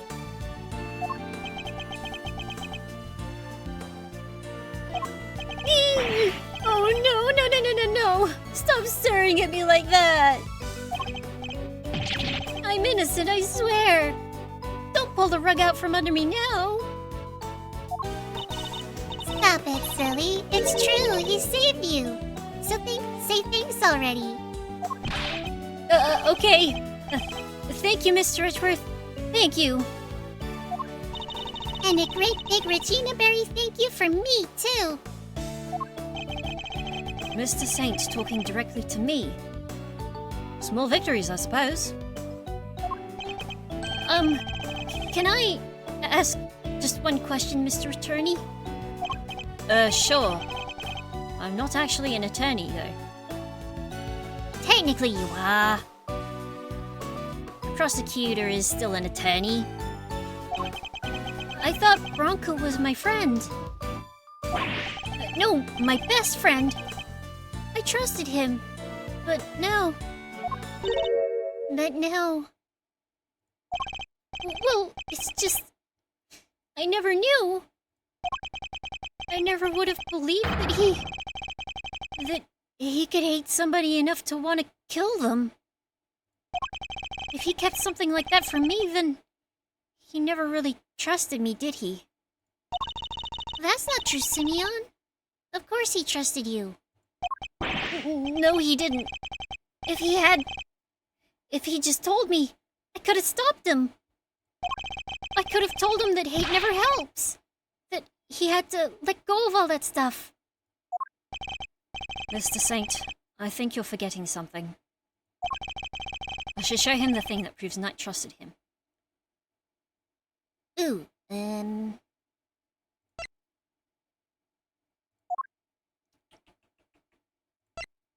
Prison search, roll call.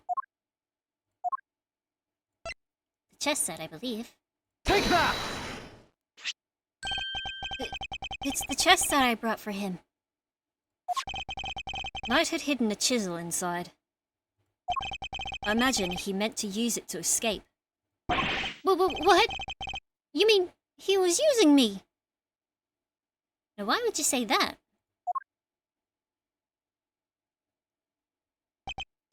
No, he believed in you. He knew he could count on you to bring it, and that you'd never be so untrusting as to look inside. I imagine that by not telling you, he was hoping he could keep you from getting caught up in this mess. Well, he failed step 1, didn't he? Clicked out of the thing again. Oh! But Bronco! Why didn't you tell me? At least you understand now, right, Simeon? I'm sure he does. He may not show it, but Simeon's no dummy. A good night's sleep and he'll be completely over this whole thing by tomorrow. That's not as complimentary as you think it is. I'll try. I have to, for Bronco. I have to show him I can become the best animal trainer out there. That's the spirit.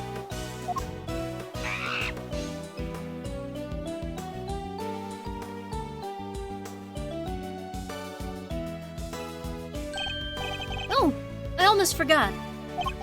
We're, doing a new show soon. I'd love it if you could come, Mr. Redruth. Holy shit, they got a picture of Maximilian Galactica on there. Look at that! Still not wearing a shirt to this day. I'll be joining Regina on stage for this one. That's right. The Very Big Circus is the biggest, most fabulous event in town. You'll have oodles of fun. Sounds great, doesn't it, Edgeworth? Come on, we have to go! Well, I'll think about it. Alright, Simhyun. We've got some training to do. I think it's time you and Regent got acquainted. What? Regent? The tiger? No way, I can't. No. Oh, you'll be fine, silly.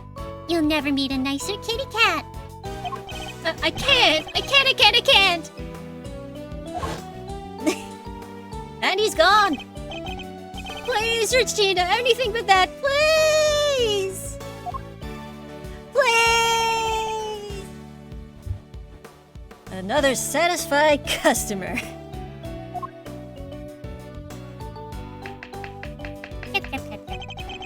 Well, that was really something, Smiles. Talk about pulling it out of the bag.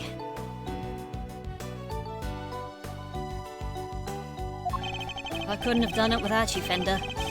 Without your timely intervention. Intervention?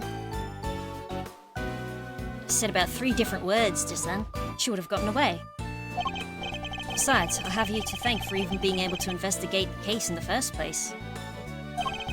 Oh, stop it. Pat me on the back any harder and you're gonna make me blush. Or topple over. I suppose it would be asking too much for you to take this seriously. Seriously? Miles, my friend, I'm always serious. Anyway, how does it feel to save an innocent client? That's what it means to be an attorney, after all. To be an attorney. Rather, a defense attorney. Gotta say, I had a blast. Reminded me of the good old days. Like Gregory was standing there right beside me. It's been like a zillion years since I felt this warm and fuzzy on the job. That's good? Bittersweet? I'm not sure. Huh? Say, Miles, you ever thought about going into the defense game full-time? Excuse me? You know, pick up where Gregory left off. Get out there and actually help people. Hey pal, don't get any big ideas. Mr. Edgeworth ain't about to switch sides. Why not? Coming over to the light side's all the rage. Everybody's doing it these days. Come on, Mr. Fender. You know it's not about that. But chill, team, chill. Don't get it twisted. I was just asking a perfectly innocent question. No, you weren't. The heck you were? Looks like you got a mean defense team there yourself, Miles. Fender, I am a prosecutor. Yep, and I'm an attorney. You could be one too. You're both attorneys. Stop fighting. I'm serious. Well, I've said my piece. You change your mind, you know who to call. I'll be waiting.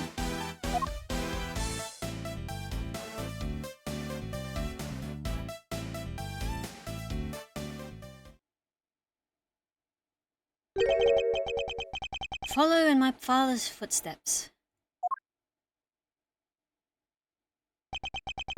Could I really do such a thing? I'm going to become a defense attorney, just like my dad.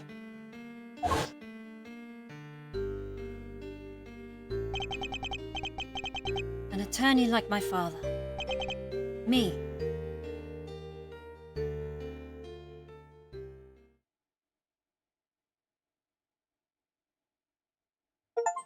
The end. Wow! Finally! Yes, I'm gonna save my progress. Yeah! Oh boy! Oh! Finally, we did it.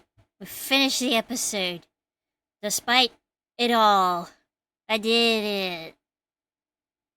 And then next Saturday we can pick up on Turnabout Legacy, which is certainly one of my personal favorites.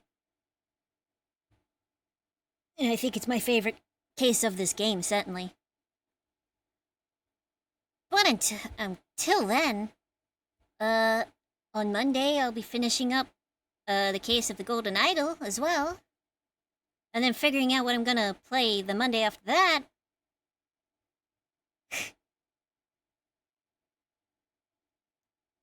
But until then, remember this. Hold on. I will outro the same way I introed. With this. Although technically it is no longer the 14th to 15th, it's actually the 16th now.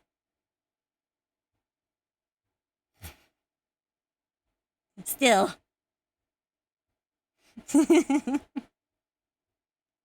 The creature is pleased with thine offering. The creature blesses thee this day. Yes. Oh boy. Alright. Everybody, take care of yourselves and good night. I'll see y'all again Monday. Good night. Hope y'all enjoyed my thing. Yeah. Good night. Good night, night, night, night, night.